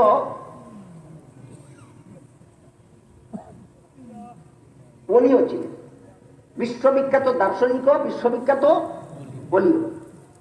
তিনি আরবাঈন ফি উসুলিদ্দিন নামক কিতাবে লিখেছেন, হাদিসে জিবরিলে তো আল্লাহর রাসূল ইলমে তাজকিয়ার দুইটা মূল কথা বলে দিয়েছেন। এই দুইটা মূল কথা অর্জন করার জন্য 20টা জিনিস আয়ত্ত করতে হয়।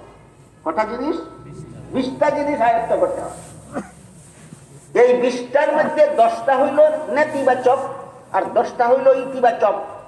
অর্থাৎ কৃষক যদি তার ক্ষেতে চাষাবাদ না করে, তাহলে আগাছা ফলাতে হয় না এমনিতেই ফলে? আর আগাছা পরিষ্কার করার পর ফসলও এমনিতেই ফলে না ফলাতে হয়? কৃষকের ক্ষেতের যেই অবস্থা, প্রত্যেকটা মানুষের অন্তরেরও আত্মারও একই অবস্থা। কৃষকের ক্ষেতের যে অবস্থা, প্রতিটি মানুষের আত্মারও একই অবস্থা। এই আত্মার মধ্যে 10টা কুস্বভাব ক্ষেতের আগাছার মতো এমনিতেই জন্ম হয়। মানুষের আত্মার মধ্যে কতটা কুস্বভাব এমনিই জন্ম হয়? 10টা কুস্বভাব এমনিই জন্ম হয়। ক্ষেতে আগাছার জন্ম হয়ে গেলে এটা পরিষ্কার করতে যেমন কিছু খাটুনি লাগে, মেহনত লাগে, পরিশ্রম লাগে, ঠিক তেমনি ভাবে আমার অন্তরে যে 10টা কুস্বভাব জাগ্রত হয়ে গেল, এইগুলির থেকে মনকে পবিত্র করার জন্য কিছু খাটুনি লাগে, কিছু চেষ্টা লাগে, কিছু পরিশ্রম করা লাগে। এই পরিশ্রমগুলি ইলমে তাজকিয়ার কাজ। এই পরিশ্রমগুলি ইলমে তাজকিয়ার কাজ। বাকি 10টার কথা পরে বলি, আপাতত এই 10টা নিয়ে একটু আলোচনা হোক। আমার কথা বোঝায় থাকতে বলুন তো, মানুষের মনের মধ্যে কতগুলি কুস্বভাব জন্ম হয়? এগুলি কি ফলাতে হয় না অটোমেটিকলি ফলে? অটোমেটিকলি ফলাতে হয় না, আপনার কোনো পরিশ্রম করতে হবে না। আপনি এমনি থাকবেন, আপনার মনের মধ্যে এই কুস্বভাবগুলি জন্ম হতেই থাকবে, হতেই থাকবে, হতেই থাকবে। এই সমস্ত কুস্বভাবের মধ্যে একটা কুস্বভাবের নাম আনানিয়ত, অহংকার। একটা কুস্বভাবের নাম অহংকার। এটার শাখা আছে 4টা। অহংকারের কটা শাখা? 4টা শাখা। ইলমে তাজকিয়ার ভাষায় প্রথম শাখার নাম উজব, দ্বিতীয় শাখার নাম কিবর, তৃতীয় শাখার নাম তাকাব্বুর, চতুর্থ শাখার নাম ইস্তেকবার। ইলমে তাজকিয়ার চর্চার অভ্যাস যাদের নাই, তারা পরিভাষাগুলি বুঝবেন না। এজন্য আপনাদের সকলের বোঝার জন্য আমি বাংলায় বলছি, শুনুন। অহংকারের 4টা শাখার বাংলা নাম হলো অহংকারের বীজ, অহংকারের চারা, অহংকারের গাছ, অহংকারের ফসল। এবার বলুন, 10টা কুস্বভাবের মধ্যে আমার অন্তরে যে সমস্ত কুস্বভাব অটোমেটিকলি জন্ম হয়, এইরকম 10টা কুস্বভাবের মধ্যে একটা কুস্বভাবের নাম যে অহংকার, এর শাখা কটা? প্রথমটার নাম, দ্বিতীয়টার নাম, তৃতীয়টার নাম, চতুর্থটার নাম। এবার আমি একটা একটা করে আপনাদের সামনে তুলে ধরবো। অহংকারের বীজ কোনটা, অহংকারের চারা কোনটা, অহংকারের গাছ কোনটা, অহংকারের ফসল কোনটা। কোনো একটা যদি আপনার অন্তরে থাকে, এই একটা অহংকারের একটা শাখার আগাছা আপনার অন্তরের ক্ষেতে জন্ম হওয়ার কারণে এই আগাছা আপনাকে দৈনন্দিন শত শত হাজার হাজার গুনায় লিপ্ত করে রাখে। মনের কুস্বভাব নামের আগাছাগুলি মানুষকে কি করে? এক একটা আগাছা এক একটা মানুষকে অসংখ্য গুনায় লিপ্ত করে রাখে। এক একটা আগাছা এক একটা মানুষকে একটা দুইটা গুনায় লিপ্ত করে রাখে, নবগণিত গুনায় লিপ্ত করে রাখে। এর মধ্যে অহংকার হইল একটা আগাছা, এর 4টা শাখা। একটা হইল বীজ, একটা হইল চারা, একটা হইল গাছ, একটা হইল ফসল। এবার আমি তুলে ধরছি আপনাদের সামনে অহংকারের বীজ কোনটা, অহংকারের চারা কোনটা, অহংকারের গাছ কোনটা, অহংকারের ফসল কোনটা। প্রত্যেকটাই হারাম। অহংকারের বীজ অন্তরে থাকাও হারাম, অহংকারের বীজের চারা গজাতে দেওয়াও হারাম, অহংকারের বীজের চারা গাছ হতে দিতেও হারাম, অহংকারের গাছে ফসল ধরতে দেওয়াও হারাম। এই হারাম থেকে বাঁচতে হলে অন্তরের আগাছা অহংকার পরিষ্কার করতে হবে। অন্তরের আগাছা অহংকার পরিষ্কার করতে হবে। এইটা পরিষ্কার করলে খালাস না আরো 9টা থাকে? 9টার আলোচনা আজকে নাই হোক, আপাতত একটার আলোচনাই হোক।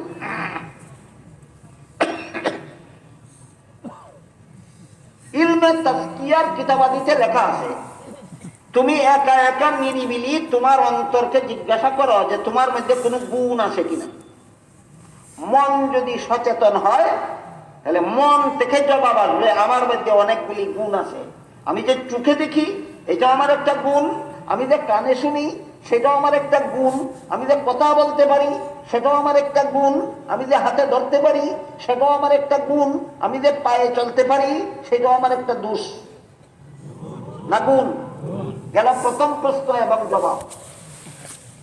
এরপরে তোমার মনকে দ্বিতীয় প্রশ্ন করো, এবার বলো তো তোমার গুণের জন্য তুমি প্রশংসা পাওয়ার যোগ্য কিনা, তোমার গুণের জন্য তুমি প্রশংসা পাওয়ার যোগ্য কিনা।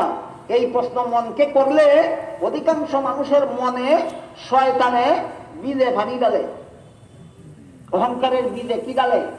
পানি ডালে। শয়তানের জ্বালা পানিতে বীজে অঙ্কুর গজায়, শয়তানের জ্বালা পানির কারণে বীজে অঙ্কুর গজায়। শয়তানে কিভাবে পানি ডালে? শয়তান শিক্ষা দেয়, একটা নীতি বাক্য আছে, গুণ যার প্রশংসা তার। একটা নীতি বাক্য কি আছে? গুণ যার প্রশংসা তার। চোখে দেখার গুণ তোমার, এর জন্য প্রশংসা তোমার। কানে শোনার গুণ তোমার, এর জন্য প্রশংসা তোমার। কথা বলার গুণ তোমার, এই জন্য প্রশংসা তোমার। বিদ্যা বুদ্ধির গুণ তোমার, এই জন্য প্রশংসা তোমার। এলেম কালামের গুণ তোমার, এই জন্য প্রশংসা তোমার। শয়তানে বীজে পানি ঢেলেছে, আপনার অহংকারের বীজে শয়তানে পানি ঢেলেছে। শয়তানের ঢালা পানির এই যুক্তির পানিতে অহংকারের বীজ তরতাজা হয়, অহংকারের বীজ তরতাজা হয়। তখন যদি আপনি শয়তানের যুক্তিটা মেনে নেন, গুণ যার প্রশংসা তার, আমার গুণগুলির জন্য আমি প্রশংসা পাওয়ার যোগ্য, তাহলে প্রমাণ হয়ে গেল তোমার অন্তরে অহংকারের বীজ আছে এবং বীজের মধ্যে শয়তানে পানি ঢেলেছে। আর যদি তোমার যোগ্যতা, তোমার গুণ শুধু মনে মনে বলে না, মুখে যদি উচ্চারণ করো, মন যখন বলে তখন তার মধ্যে কোনো ভাষা থাকে না, কোনো শব্দ থাকে না, কোনো অক্ষর থাকে না, কোনো আওয়াজ থাকে না। কিন্তু মুখে যখন উচ্চারণ করে তখন মনের কথা ভাষায় রূপান্তরিত হয়, তার মধ্যে আওয়াজ হয়, তার মধ্যে শব্দ হয়, তার মধ্যে অক্ষর থাকে। মুখে যদি বলে আমি জ্ঞানী, আমি গুণী, আমি যোগ্য, আমি শিক্ষিত, কথাটা মনে রইল না, মুখে প্রকাশ হইল। এই নিজের গুণের কথা নিজের মুখে প্রকাশ হলে এটার নাম অহংকারের চারা, অহংকারের চারা। এরপর যদি তুমি যে একজন গুণী এটা সমাজে প্রমাণ করার জন্য অন্য লোকের সাথে তুলনা করতে দেখো, যে অমুকের এত যোগ্যতা নাই, আমার যত যোগ্যতা আছে, অমুক এত বড় পণ্ডিত নয়, আমি যত বড় পণ্ডিত, অমুক এত বড় আলেম নয়, আমি যত বড় আলেম, যখন অন্য লোকের সাথে তুলনা করে শুরু করে তখন তার অহংকারের চারা গাছ হয়, অহংকারের চারা গাছ হয়।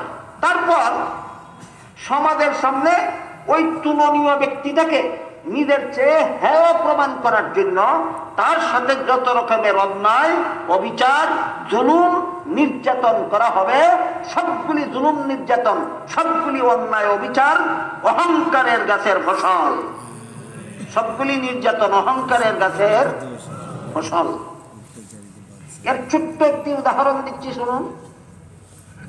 তাফসীরের কিতাবে মুফাসসিরিন কেরাম লেখেন, একটি ছোট্ট একটি উদাহরণ লিখেছেন।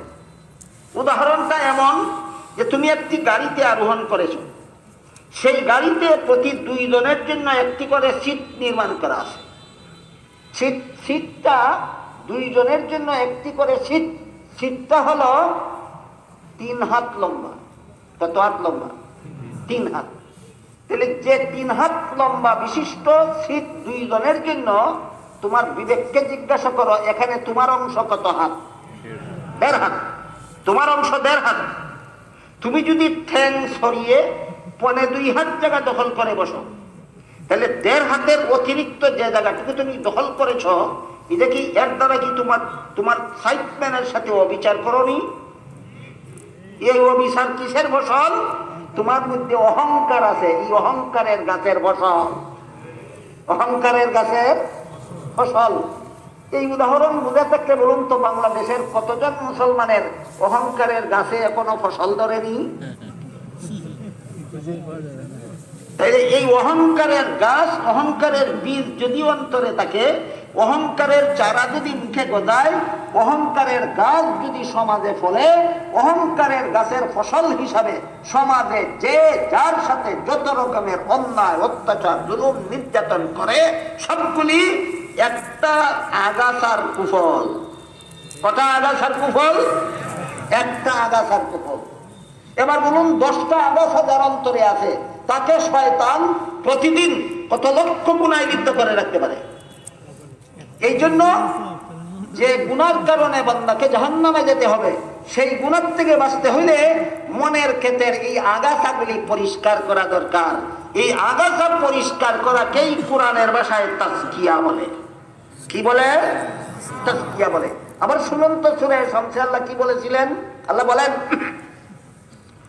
ওয়াশ-শামসি ওয়া দুহাহা ওয়াল কামারি ইযা তালাহা ওয়ান নাহারি ইযা জাল্লাহা ওয়াল লাইলি ইযা ইয়াগশাহা ওয়াস সামাই ওয়া মা বানাহা ওয়াল আরদি ওয়া মা তাহাহা ওয়া নাফসিন ওয়া মা সাওয়াহা ফাআলহামাহা ফুজুরাহা ওয়া তাকওয়াহা قد أفلح من زكاها وقد خاب من دساها। আল্লাহ 14টি কসম খেয়ে বলছেন যে তোমার মনের তাজকিয়া যদি হাসিল করো, তোমার নফসের তাজকিয়া যদি হাসিল করো, মনকে যদি এই সমস্ত আগাছার থেকে কুসভাবের আগাছার থেকে যদি আত্মাকে পবিত্র করো, তাহলে তোমার জীবন হয়ে গেল সফল। আর তোমার আত্মাকে যদি এই সমস্ত কুসভাবের আগাছার থেকে পরিষ্কার করতে না পারো, তোমার জীবন হয়ে যাবে বিফল। কারণ প্রত্যেকটা আগাছার তাড়নায় তুমি দৈনন্দিন জীবনে শত শত হাজার হাজার লক্ষ লক্ষ গুনায় লিপ্ত থাকবে। এই গুনার থেকে তোমাকে বাঁচাবার মতো, এই গুনার ফলাফল জাহান্নাম থেকে, গুনার পরিণাম জাহান্নাম থেকে তোমাকে বাঁচাবার কোনো উপায় থাকবে না যদি এই মনের ক্ষেতের আগাছা পরিষ্কার না করো। সুতরাং মনের ক্ষেতের আগাছা পরিষ্কারকেই কোরআনের ভাষায় তাজকিয়ায়ে নফস বলে। 10টা আগাছার মধ্যে একটা আগাছার কথা বললাম, এটার নাম অহংকার। এটার নাম অহংকার। মানুষের মনের ক্ষেতের মধ্যে যে কতগুলি কুস্বভাবের আগাছা ফলে 10টা, এর মধ্যে 2 নম্বর আগাছার নাম হুব্বে দুনিয়া। 2 নম্বর আগাছাটার নাম হুব্বে দুনিয়া। এই হুব্বে দুনিয়া কথার বাংলা হইল দুনিয়ার লোভ। দুনিয়ার লোভ। দুনিয়ার লোভ 3 প্রকার। একটা হইল হুব্বে জাহ, একটা হইল হুব্বে মাল, একটা হইল হুব্বে নিসওয়ান। বাংলা ভাষায় মানের লোভ, ধনের লোভ, নারীর লোভ। বুঝতে যদি কারো অসুবিধা হয় তাহলে আরো সহজ বাংলায় বলার চেষ্টা করি। পদের লোভ, ধনের লোভ, নারীর লোভ। বুঝে থাকলে বলুন দুনিয়ার লোভ কত প্রকার? পদের লোভ, ধনের লোভ, নারীর লোভ। পদের লোভ বলতে কি বোঝায়? পদের লোভ বলতে বোঝায় আমি একটা অযোগ্য, এই সভায় সভাপতিত্ব করার যোগ্যতা নাই। যদি আমি কোনো উপায়ে সভাপতি হতে পারি তাহলে সভাতে বিশৃঙ্খলা হবে, মানুষ শান্তিতে বসতে পারবে না, মানুষ নিরিবিলি কথা শুনতে পারবে না। কিন্তু আমার সভাপতির পদটা দখল করা চাই। আমার অযোগ্যতা সত্ত্বেও, আমার কার্যকলাপের দ্বারা আপনাদের কষ্ট হওয়া সত্ত্বেও আমি ছলে বলে কলে কৌশলে সভাপতির পদ আমি দখল করেই নিলাম। আখেরাতের লোভে না দুনিয়ার লোভে? যে কোন প্রকারের দুনিয়ার লোভ? পদের লোভ। এটা হইল পদের লোভ।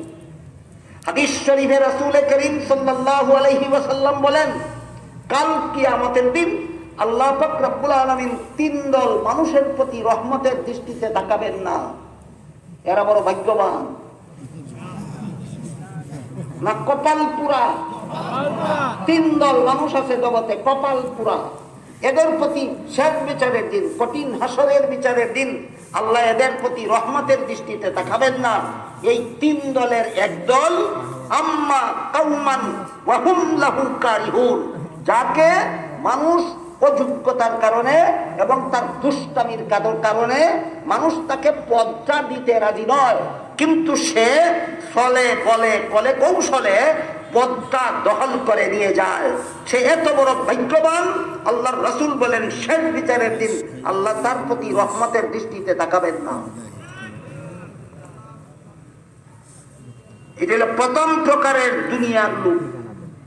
বলেন বলেন তো, আমি অযোগ্য হওয়া সত্ত্বেও যদি আপনাদের মসজিদের ইমামতের পদ দখল করি, আমার কেরাত সহি নয়, আমি নামাজের মাসালা মাসাইল জানি না, আমি উযু গোসলের মাসালা মাসাইল জানি না, কিন্তু চলে বলে কলে কৌশলে যদি আপনাদের মসজিদের ইমামতিটা দখল করেই নেই, তাইলে দৈনন্দিন 5 বেলার নামাজ আপনাদের আমি বিনষ্ট করে ছাড়বো কিনা? তাহলে কি পরিমাণ গুনাহ অর্জন হইল প্রতিদিন? কতটা আগাছার কুফল? একটা আগাছার 3 শাখার 1 শাখার কুফল। একটা আগাছা হুব্বে দুনিয়া, এর শাখা হইল 3টা, এর মধ্যে একটা হইল পদের লোভ। আমি এই ইমামতির পদের লোভে ইমামতি দখল করে নিলাম, আমার মধ্যে ইমামতের যোগ্যতা নাই, মুসল্লিদের সাথে সৎ ব্যবহার করার স্বভাব অভ্যাস আমার নাই, এরপরও চলে বলে কলে কৌশলে মসজিদের ইমামতি দখল করে নিলাম, নামাজও বিনষ্ট করে দিলাম, আপনাদের সাথে দুর্ব্যবহার করে আপনাদেরকে মসজিদ থেকে তাড়িয়ে দিলাম। একটা কুস্বভাবের একটা শাখার কারণে দৈনন্দিন কি পরিমাণ গুনাহ অর্জন করছি। আশা করি উদাহরণগুলি বুঝে থাকলে আপনারা অবশ্যই অনুমান করতে পারবেন এই 10টা কুস্বভাবের আগাছা যার অন্তরে বাসা বেঁধেছে, এই 10টা আগাছা তাকে এই দুনিয়াতে কত লক্ষ কোটি গুনার মধ্যে লিপ্ত করে রেখেছে। জাহান্নাম থেকে বাঁচতে হলে গুনাহ বর্জন করতে হবে, আর গুনাহ বর্জন করতে হলে যে কুস্বভাবের আগাছা মানুষকে গুনায় লিপ্ত করায়, ওই কুস্বভাবের আগাছাকে অন্তর থেকে পরিষ্কার করতে হবে। এই পরিষ্কার করার নাম তাজকিয়ায়ে নফস, আত্মা শুদ্ধকরণ, আত্মা পবিত্রকরণ। হুব্বে দুনিয়ার 2 নম্বর শাখা মালের লোভ। কিসের লোভ? মালের লোভ। চুর চুরি করে কিসের লোভে? ডাকাত ডাকাতি করে কিসের লোভে? সুদকুর সুদ খায় কিসের লোভে? ঘুষকুর ঘুষ খায় কিসের লোভে? আপনারা আমার কথা বুঝে থাকলে একটু দয়া করে বলুন তো, বাংলাদেশে কোনো মুসলমান কি চুর আছে? বাংলাদেশের কোনো মুসলমান কি ডাকাত আছে? বাংলাদেশের কোনো মুসলমান কি জবরদখলকার আছে? বাংলাদেশের কোন মুসলমান কি অপরের সম্পদ অন্যায়ভাবে আত্মসাৎ করে খায়? বাংলাদেশে কি কোনো সুদখোর মুসলমান আছে? বাংলাদেশে কি কোনো ঘুষখোর মুসলমান আছে? যদি আপনারা বলেন আছে, আমি জিজ্ঞাসা করব আপনার কোন আগাছার কুফল? হুব্বে দুনিয়া সিরিয়াল নাম্বার 2। হুব্বে দুনিয়ার সিরিয়াল নাম্বার 2। সুদখোরের অন্তরে হুব্বে দুনিয়া আছে, দুনিয়ার লালসা আছে, অন্যায়ভাবে দুনিয়াকে উপভোগ করার লালসা আছে। ডাকাতের অন্তরে দুনিয়াকে অন্যায়ভাবে উপভোগ করার লালসা আছে। ছিনতাইকারীর অন্তরে, জবরদখলকারীর অন্তরে, অপরের সম্পদ অন্যায়ভাবে আত্মসাৎ করাকারীর অন্তরে দুনিয়াকে অন্যায়ভাবে উপভোগের লালসা আছে। এই লালসা দৈনন্দিন জীবনে তাকে হাজার হাজার লক্ষ লক্ষ গুনায় লিপ্ত করে রাখে। জাহান্নাম থেকে বাঁচতে হলে গুনাহ ছাড়তে হবে, গুনাহ ছাড়তে হলে অন্তরের আগাছা বজায় রাখতে হবে, না পরিষ্কার করতে হবে? এই অন্তরের আগাছা পরিষ্কার করার নাম তাজকিয়ায়ে নফস। এই নফসের তাজকিয়া বা মনের পবিত্রতা অর্জন করা, এইটাকে ইসলাহ বলা হয়। এই ইসলাহি জুর হইল এটা। জুর মানে সমাবেশ। মনের এই সমস্ত আগাছা পরিষ্কার করার শিক্ষা প্রশিক্ষণ দেওয়ার জন্য এই সমাবেশের আয়োজন করা হয়েছে। সুতরাং আমি বাকি 2 এলিমের আলোচনার দিকে আজকে না গিয়া মাত্র 3 নম্বরটার আলোচনায় যাচ্ছে, এই জন্য যেহেতু আজকের এই সম্মেলনের হেডিং হইল ইসলাহি জুর, আত্মশুদ্ধিমূলক সমাবেশ।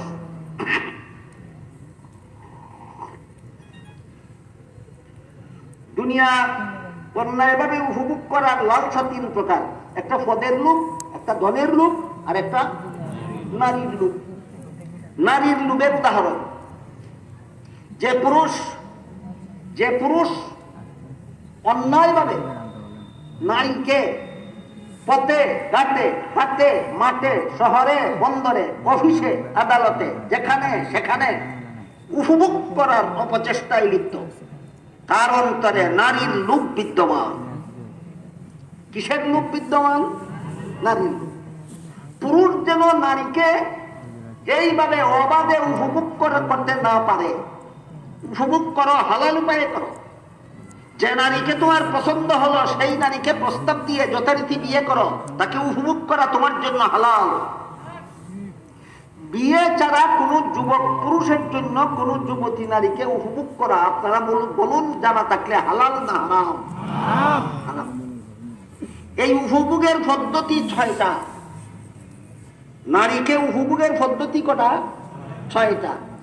একটা হলো চোখের দ্বারা দেখে দেখে উপভোগ, আরেকটা হলো মুখের দ্বারা গল্প করে উপভোগ, আরেকটা হলো নারী কণ্ঠের কথা শুনে শুনে উপভোগ, তৃতীয়টা চতুর্থটা হলো নারীর, প্রথমটা হলো নারীকে দেখে দেখে উপভোগ, দ্বিতীয়টা হলো নারীর সাথে কথা বলে উপভোগ, তৃতীয়টা হলো নারীর কথা শুনে উপভোগ, চতুর্থটা হলো নারীকে শুয়ে উপভোগ, পঞ্চমটা হলো নারীর সাথে নির্জন বাসে যে যাওয়ার উপভোগ, আর ষষ্ঠটা হলো নারীর সাথে যৌন মিলনে লিপ্ত হওয়ার উপভোগ। বুঝে থাকতে বলুন, হারাম উপায়ে নারী উপভোগ করার পদ্ধতি কতটা? প্রথমটাকে রাসূল চোখের জিনা বলেছেন। যে ভিন্ন নারীকে দেখে দেখে উপভোগ করে, রাসূল বলেন সে নারীর সাথে চোখের দ্বারা জিনা করে। যে নারীর কথা শুনে শুনে উপভোগ করে, রাসূল বলেন সে নারীর সাথে কানের দ্বারা জিনা করে। যে নারীর সাথে গল্প করে করে উপভোগ করে, রাসূল বলেন সে নারীর সাথে মুখের দ্বারা জিনা করে। যে নারীকে শুয়ে উপভোগ করে, রাসূল বলেন সে নারীর সাথে হাতে জিনা করে। যে নারীর সাথে নিরিবিলি নির্জন বাস করে উপভোগ করে, রাসূল বলেন সে নারীকে পায়ের দ্বারা উপভোগ করে। আর যে নারীর সাথে সঙ্গে মিলিত হয় বিয়ে ছাড়া, ওই লোকটা নারীর সাথে লজ্জাস্থানের দ্বারা উপভোগ করে। সুতরাং চোখের দ্বারা উপভোগ করার নাম চোখের জিনা, কানের দ্বারা উপভোগ করার নাম কানের জিনা, মুখের দ্বারা উপভোগ করার নাম মুখের জিনা, হাতের দ্বারা উপভোগ করার নাম হাতের জিনা, নির্জন বাসে যাওয়ার নাম পায়ের জিনা, সঙ্গমে লিপ্ত হওয়ার নাম লজ্জাস্থানের জিনা। এবার বলুন, বাংলাদেশের কোন মুসলমান কি নারীর সাথে 6 প্রকার জিনার মধ্যে কোন প্রকার জিনা করে? প্রথমটা করে না। প্রথমটা কোনটা? প্রথমটা কোনটা? চোখের জিনা। এই চোখের জিনা সমাজে ব্যাপক করার জন্য ইসলামের ফরজ পর্দা বিধানকে ছিন্ন ভিন্ন করে ফেলা হয়েছে। এই সবগুলি জিনার দরজা বন্ধ করার জন্য আল্লাহ পবিত্র কোরআনে অত্যন্ত কৌশলী বাণী উল্লেখ করেছেন। আল্লাহ বলেন, কুল্লিল মুমিনিনা ইয়াগুদ্দু মিন আবসারিহিম ওয়া ইয়াহফাযু ফুরুজাহুম। হে রাসূল করিম সাল্লাল্লাহু আলাইহি ওয়াসাল্লাম, ঈমানদার পুরুষদেরকে বলে দিন তারা যেন চক্ষু সংযত করে। কি সংযত? চক্ষু সংযত করে, তবেই তাদের লজ্জাস্থান সংযত হবে। মুফাসসিরিনে কেরাম আয়াতের ব্যাখ্যায় লিখেছেন, চক্ষের সাথে লজ্জাস্থানের সম্পর্ক কি? চক্ষু হইল দেহের ঊর্ধ্বাঙ্গে বিদ্যমান, লজ্জাস্থান হইল দেহের নিম্নাঙ্গে বিদ্যমান। এটার সাথে ওইটার সম্পর্ক কি? প্রশ্ন কি বুঝতে পেরেছেন? আল্লাহ কি বলেছেন? চক্ষু সংযত করো, লজ্জাস্থান সংযত হয়ে যাবে। চোখের সাথে লজ্জাস্থানের সম্পর্কটা কি? এই প্রশ্নের জবাব একটি উদাহরণের মাধ্যমে আমরা বুঝতে পারি। ধরুন, ঢাকা থেকে চট্টগ্রাম গাড়ি একটা আন্তনগর ট্রেন ছাড়ে। যে স্টেশন থেকে ছাড়ে ওইটার নাম ঢাকা, যেখানে গিয়ে পৌঁছবে ওইটার নাম চট্টগ্রাম। মধ্যে আরো স্টপিজ আছে তার 4টা। মধ্যে আরো স্টপিজ আছে 4টা। যেখান থেকে ছাড়ে সেখান থেকে যদি ছাড়তে দেওয়া না হয়, কোন কোন স্টপিজে পৌঁছতে পারবে? গন্তব্যস্থলে তো নাই। গন্তব্যস্থলে তো বুঝতে পারবেই না। মধ্যবর্তী 4টা স্টপিজের কোথাও পৌঁছতে পারবে না। আর যদি ঢাকা থেকে ছেড়ে দেয়, তাহলে এই গাড়ির লেজে ধরে টেনে কোন স্টপিজে পৌঁছা ফেরানো যাবে না। সে প্রত্যেকটা স্টপিজে পৌঁছবে, সর্বশেষে চট্টগ্রামে যেয়ে পৌঁছবে। ঠিক তেমনি ভাবে মানুষের জিনার গাড়ি চোখ থেকে ছাড়ে। জিনার গাড়ি চোখ থেকে ছাড়ে। চোখ থেকে ছাড়ার পরে মুখে যায়, মুখ থেকে ছাড়ার পরে কানে যায়, কান থেকে ছাড়ার পরে হাতে যায়, হাত থেকে ছাড়ার পরে পায়ে যায়, পাত থেকে জিনার গাড়ি ছাড়ার পরে লজ্জাস্থানে যায়। কাজেই আল্লাহ বলেন, কুল্লিল মুমিনিনা ইয়াগুদ্দু মিন আবসারিহিম। ঈমানদার পুরুষদেরকে বলে দিন জিনার গাড়িটা যেন চোখ থেকে না ছাড়ে, তাহলে গন্তব্যস্থলে পৌঁছতে দূরের কথা, মধ্যবর্তী কোন স্টপেজেও পৌঁছতে পারবে না। এবার বলেন তো, ঢাকার সাথে চট্টগ্রামের সম্পর্ক কি? ঢাকার থেকে ছাড়ে আর চট্টগ্রাম পৌঁছে যদি ছাড়তে দেওয়া হয়, ঢাকার থেকে যদি ছাড়তে দেওয়া না হয়, কোন স্টপেজেই পৌঁছতে পারে না, গন্তব্যস্থলেও পৌঁছতে পারে না। ঠিক তেমনি ভাবে আল্লাহ বুঝাতে চান যে মানুষের জিনার গাড়ি চোখ থেকে ছাড়ে, এখান থেকে যদি ছাড়তে দাও তাহলে এই গাড়ি মুখে যাবেই, মুখ থেকে যদি জিনার গাড়ি ছাড়ে তাহলে সেই গাড়ি কানে যাবেই, কান থেকে যদি জিনার গাড়ি ছাড়তে পারে তাহলে হাতের জিনা করবেই, হাতের জিনা যদি করতে পারে তাহলে পায়ের জিনা করবেই, পায়ের জিনা যদি করতে পারে তাহলে লজ্জাস্থানের জিনা করবেই। সুতরাং পুরুষ টপিনে যদি পৌঁছতে না দিতে চাও, গন্তব্যস্থলে যদি জিনার গাড়ি পৌঁছতে দিতে না চাও, তাহলে আল্লাহ বলেন ইয়াগুদ্দু মিন আবসারিহিম, চোখ থেকে জিনার গাড়ি ছাড়তে দিও না। এটা হলো দুনিয়াকে অন্যায়ভাবে উপভোগ করার তৃতীয় শাখা। কোন শাখা? এটার নাম নারীর লোভ। পদের লোভ, ধনের লোভ, নারীর লোভ। এই নারীকে পথে ঘাটে, হাটে মাঠে, শহরে বন্দরে, যেখানে সেখানে ছয় পদ্ধতির কোনো না কোনো পদ্ধতিতে উপভোগ করার জন্য আমাদের বর্তমান সমাজে একটি স্লোগান চালু হয়েছে, সেটা হলো নারী পুরুষের সমান অধিকার। এই নারী পুরুষের সমান অধিকার স্লোগান, এটা কোনো মুসলমানের মস্তিষ্ক প্রসূত নয়, ইহুদি খ্রিস্টানদের মস্তিষ্ক প্রসূত। এবং এই স্লোগানের ইতিহাস হলো 300 বছরের ইতিহাস। মনে রাখতে হবে, আমাদের নারী পুরুষ সমান অধিকার নামের স্লোগান প্রথম কথা হলো কোনো মুসলমানের মস্তিষ্ক প্রসূত নয়, এটা হলো ইহুদি খ্রিস্টানদের মস্তিষ্ক প্রসূত। দ্বিতীয় কথা স্মরণ রাখতে হবে, এই নারী পুরুষ সমান অধিকার স্লোগানের ইতিহাস 300 বছরের ইতিহাস। কতদিনের ইতিহাস? আপনার ধৈর্যের সাথে শুনলে আমি একটু বলি। আজ থেকে 300 বছর আগে দুনিয়ার ইহুদি খ্রিস্টানেরা নারীদেরকে মানুষ বলে স্বীকার করত না।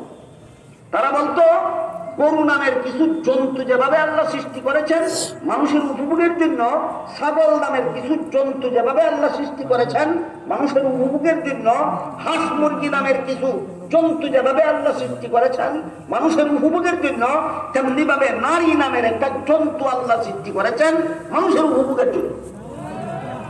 এই মতবাদ ইহুদি খ্রিস্টানের মতবাদ ছিল আজ থেকে মাত্র 300 বছর আগে, মাত্র 300 বছর আগে। এই জন্য তারা বাড়ির থেকে কোথাও গেলে গরু ছাগল যেভাবে বেঁধে রেখে যেত অথবা ঘরে তালাবদ্ধ করে রেখে যেত, ঠিক তেমনি ভাবে 300 বছর আগে দুনিয়ার ইহুদি খ্রিস্টানেরা বাড়ির থেকে কোথাও গেলে নারীদেরকে হয়তো তালাবদ্ধ করে রেখে যেত, আর না হয় বেঁধে রেখে যেত।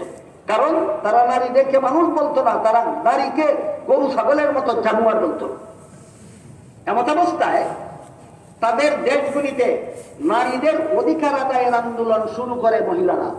কারা আন্দোলন শুরু করে? মহিলারা আন্দোলন শুরু করে। সেই আন্দোলনে নেমে ইহুদি খ্রিস্টানদের সেই সমাজে মহিলারা পুরুষদের কাছ থেকে অধিকার আদায়ের আন্দোলনে নেমে স্লোগান দিল, আমরা পুরুষের সমান অধিকার চাই। এই হইল সমান অধিকার স্লোগানের ইতিহাস। কতদিন আগের ইতিহাস?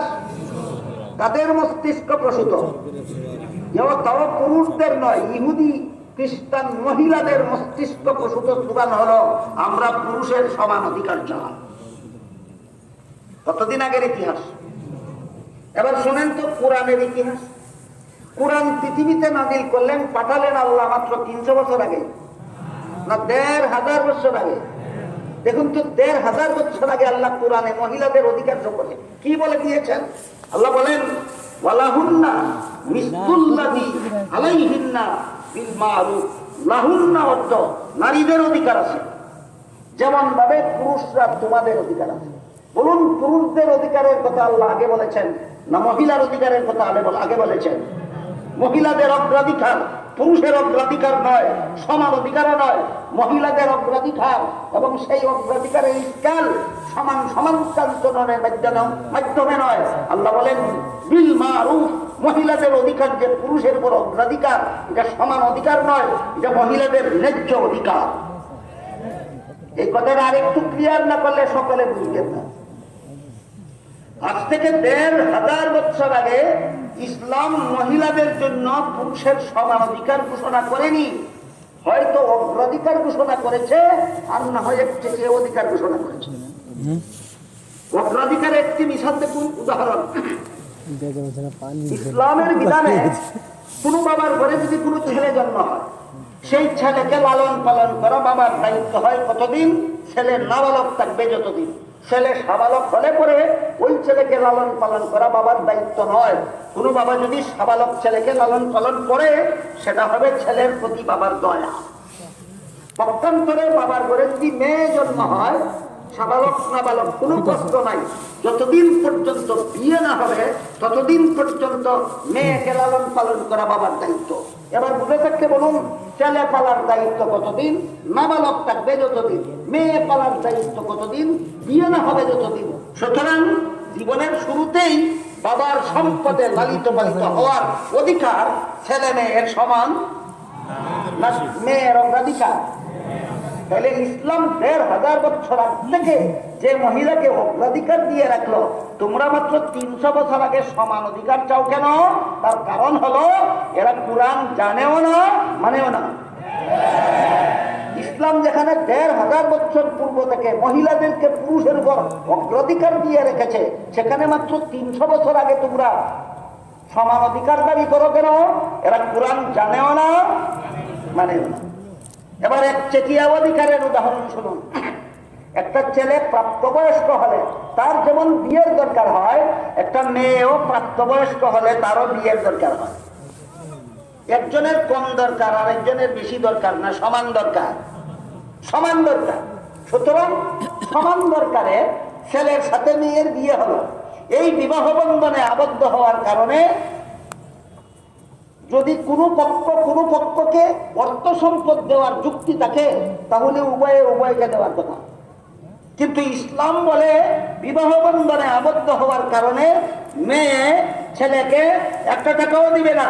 ছেলের পক্ষ থেকে মেয়েকে উল্লেখযোগ্য পরিমাণে একটা অর্থ সম্পদ দিতে হবে, যেটাকে ইসলামের পরিভাষায় মোহর বলা হয়। বুঝে থাকতে বলুন, বিবাহ বন্ধনে আবদ্ধ হলো একজনের দরকারে না উভয়ের দরকারে, কিন্তু মূল্য পরিশোধ করতে হয় উভয়কে, না একতরফা। এটা মেয়েদের সমান অধিকার না একচেটিয়া অধিকার? মোহর দিয়েই শেষ, না সারা জীবনের খোরাকিও দিতে হবে, সেটাও একতরফা। সারা জীবনের পোশাক দিতে হবে, সেটাও একতরফা। সারা জীবন বসবাস করার বাড়িঘর দিতে হবে, সেটাও একতরফা। বুঝে থাকলে বলুন, ১৫০০ বছর পূর্ব থেকে ইসলাম মহিলাদেরকে পুরুষের সমান অধিকার দিয়ে এসেছিল, না অগ্রাধিকার আর একচেটিয়া অধিকার? এখানে যারা সমান অধিকার দাবি করলো, এদের দাবি ন্যায্য না অন্যায়। সেই অন্যায় দাবির ফলাফল কি হবে এবার শুনুন। ইহুদি খ্রিস্টানদের জগতে নারীদের পুরুষের সমান অধিকার আইন পাস হয়ে গেছে। নারীদের পুরুষের সমান অধিকার আইন পাস হয়ে গেছে। এই আইনের ফলে একটা পুরুষ যেভাবে যে কোনো রাত্রে যে কোনো জায়গায় একা একা রাত্রি যাপন করার অধিকার পায়, একটা পুরুষ ইচ্ছা করলে একা একা সারা রাত সমুদ্র সৈকতে থাকতে পারে, একটা পুরুষ ইচ্ছা করলে একা একা সারা রাত হোটেলে থাকতে পারে, একটা পুরুষ ইচ্ছা করলে সারা রাত জঙ্গলেও থাকতে পারে। যেহেতু পুরুষেরই অধিকার আছে, এই জন্য তাদের দেশীয় আইনে সমান অধিকারের আইনের ফলে মহিলাদেরকেও যে কোনো রাত যে কোনো জায়গায় যার সাথে ইচ্ছা বসবাস করার সুযোগ দেওয়া হয়েছে। ফলে তাদের দেশের কুমারী মেয়েরা পর্যন্ত মা হয়ে যাচ্ছে। কুমারী মেয়েরা কি হয়ে যাচ্ছে? মা হয়ে যাচ্ছে। এই জন্য ইহুদি খ্রিস্টানদের দেশের মানব সন্তানের নিবন্ধন বাবার নামে হয় না, মায়ের নামে হয়। কারণ অনেক ক্ষেত্রে দেখা যায় সন্তানের বাবাকে এটা তার মাও জানে না। কারণ এই সন্তানের জন্মের আগে তার মা একটা পুরুষের সাথে রাত্রি যাপন করেছিল সমুদ্র সৈকতে, আরেক রাত্রি যাপন করেছিল হোটেলে, আরেক রাত্রি যাপন করেছিল পার্কে, আরেক রাত্রি যাপন করেছিল ক্লাবে, আরেক রাত্রি যাপন করেছিল জঙ্গলে। কোন দিন কোন পুরুষের সাথে রাত্রি যাপন করার কারণে তার পেটে সন্তান আসলো নিজেও জানে না। এই জন্য সমান অধিকারের বিস্ফল ইহুদি খ্রিস্টান জগতে যা প্রকাশিত হয়েছে সেটা হলো তাদের মান ইজ্জত পথে ঘাটে লুণ্ঠিত হয়ে গেছে। এই হইল সমান অধিকারের ফলাফল, এই হইল সমান অধিকারের ইতিহাস, এই হইল সমান অধিকারের ফলাফল। বুঝে থাকলে এবার বলুন, মুসলমান সমাজে যারা নারী পুরুষের সমান অধিকার চায়, তাদের দাবি যদি আজকে আপনি মেনে নেন, কালকেই স্বামীরা তাদের স্ত্রীকে বলবে তোমাকে আমি মোহর দিয়েছি 1 লাখ টাকা, তুমি আমাকে যৌতুক দিবা 1 লাখ টাকা, কারণ সমান অধিকার। আমার খোরাকি যদি তুমি 1 বছর খাও, আমি যদি 1 বছর তোমাকে রুজি করে খাওয়াই, পরের বছর তুমিও আমাকে 1 বছর রুজি করে খাওয়াবে, কারণ সমান অধিকার। আমি যদি তোমাকে 1 বছরের পোশাক দান করি, তুমিও আমাকে 1 বছরের পোশাক দিতে হবে, কারণ সমান অধিকার। তুমি যদি আমার বাচ্চা নিয়ে আমার বাপের বাড়ি 1 বছর থাকো, তাহলে আমিও আমার বিবি বাচ্চা নিয়ে তোমার বাপের বাড়ি 1 বছর থাকবো, কারণ সমান অধিকার। এই অভিশপ্ত সমান অধিকার ইহুদি খ্রিস্টানদের জগতে গৃহীত হতে পারে, কোন মুসলমানের সমাজে গৃহীত হতে পারে না। সুতরাং সমান অধিকারের স্লোগান যারা দেয়, এরা ওই তাদের মতো মহিলাদেরকে পথে ঘাটে হাটে মাঠে শহরে বন্দরে যে কোনোখানে পদ্ধতির কোন এক পদ্ধতি দিয়ে উপভোগ করতে চায়, আখিরাতের লোভে না দুনিয়ার লোভে। সিরিয়াল নাম্বার কত? হ্যাঁ, তাহলে কথা বুঝতে পারিস। মনের মধ্যে যে 10টা কুস্বভাবের আগাছা জন্ম হয়, এর মধ্যে 1 নম্বর আগাছার নাম বলেছিলাম অহংকার, 2 নম্বর আগাছার নাম বলেছিলাম দুনিয়ার লালসা। দুনিয়ার লালসার শাখা 3টা, একটা হইল পদের লোভ, আরেকটা হইল ধনের লোভ, আরেকটা হইল নারীকে যখন ইচ্ছা তখন যেখানে ইচ্ছা সেখানে উপভোগের লোভ। বুঝে থাকতে বলুন, বাংলাদেশে নারীকে পথে ঘাটে দেখে দেখে উপভোগ করার মতো লোভী কোন মুসলমান আছে কিনা? প্রমাণ হয়ে গেল তোমার অন্তরে 2 নম্বর আগাছা ফলেনি, ফলেছে। এই 2 নম্বর আগাছার কারণে কি পরিমাণ ইফতিদিন পথে ঘাটে হয়, 2 নম্বর আগাছার কারণে কি পরিমাণ নারী দর্শন পথে ঘাটে হয়, 2 নম্বর আগাছার কারণে কি পরিমাণ নারীর মানিজ্য পথে ঘাটে লুণ্ঠিত হয়। এইভাবে 10টা কুস্বভাবের আগাছার প্রত্যেকটা কুস্বভাব অগণিত গুনায় লিপ্ত করে রাখে মানুষকে, আর গুনাহ মানুষকে জাহান্নামের পথে নিয়ে যায়। জাহান্নাম থেকে বাঁচতে হলে গুনাহ ছাড়তে হবে, গুনাহ ছাড়তে হলে যে কুস্বভাব আমাকে গুনার পথে নিয়ে যায়, সেই কুস্বভাব থেকে অন্তরকে পবিত্র করতে হবে। এই অন্তর পবিত্র করার নাম তাজকিয়ায়ে নফস। এই অন্তর পবিত্র করার নাম তাজকিয়ায়ে নফস। আজকের মতো 2টা কুস্বভাবের আলোচনা করলাম, আর 10টা সুস্বভাবের ফলের গাছ মনের ক্ষেতে ফলাতে হয়। যেমন 10টা কুস্বভাবের আগাছা ছাড়াতে হয়, তেমনি ভাবে 10টা ফলের চারা মনের ক্ষেতে ফলাতে হয়। এর মধ্যে একটা সুস্বভাবের ফলের চারার উদাহরণ দিয়ে আজকের মতো কথা শেষ করছি। এই যে অহংকারের কথা মনে আছে? আমার চোখে দেখা গুণের জন্য আমি প্রশংসা পাওয়ার যোগ্য, আমি কানে শোনার গুণের জন্য আমি প্রশংসা পাওয়ার যোগ্য, আমার বিদ্যা বুদ্ধির গুণের জন্য আমি প্রশংসা পাওয়ার যোগ্য, আমার এলেম কালামের গুণের জন্য আমি প্রশংসা পাওয়ার যোগ্য মনে করাটা অহংকার। মনে করাটা অহংকার। এই অহংকারের চিকিৎসা, এটা কিন্তু মন থেকে পবিত্র করার, মন থেকে পরিষ্কার করার পদ্ধতি কি, ব্যবস্থা কি? ওই ব্যবস্থাটা গ্রহণ করার নাম ওই ইলমে তাজকিয়া, ওই ব্যবস্থাটা জানার নাম ওই ইলমে তাজকিয়া।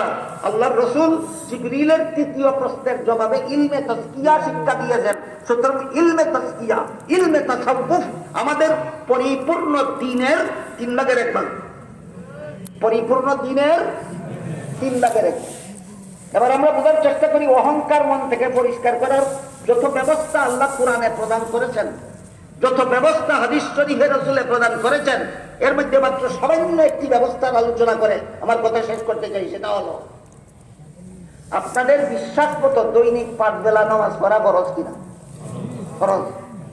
এই নামাজের প্রতি রাকাতেই ভিন্ন সূরা পড়া যায় না বিভিন্ন রাকাতে বিভিন্ন সূরা?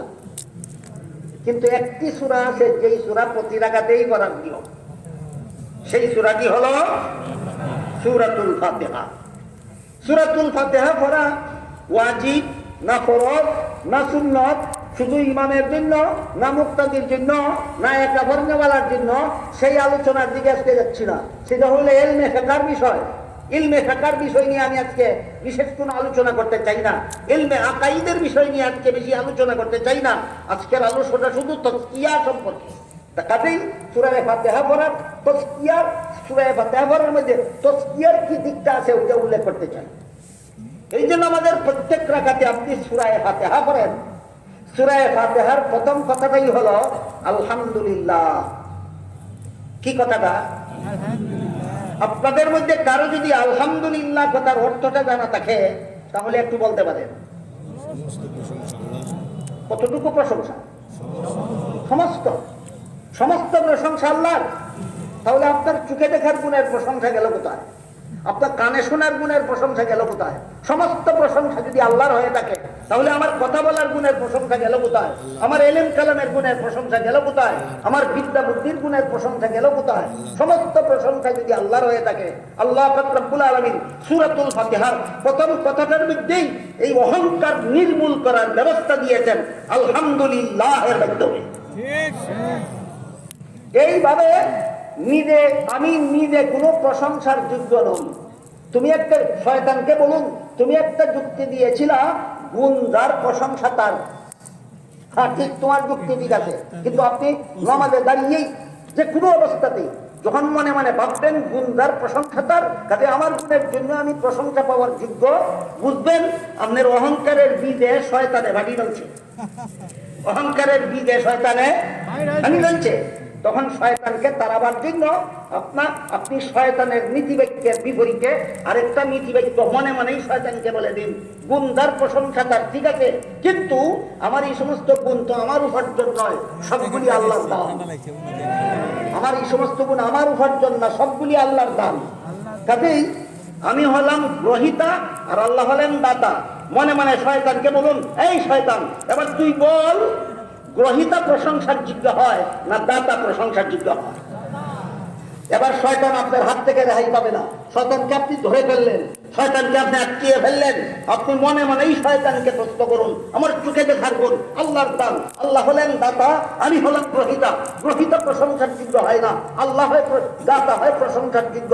আমার কানে শোনার গুণের জন্য আমি গ্রহিতা, আল্লাহ হলেন দাতা, তিনি প্রশংসার যোগ্য। আমার বিদ্যা বুদ্ধির গুণের জন্য আল্লাহ হলেন দাতা, তিনি প্রশংসার যোগ্য। আমার ইলম কালামের গুণের জন্য আল্লাহ হলেন দাতা, তিনি প্রশংসার যোগ্য।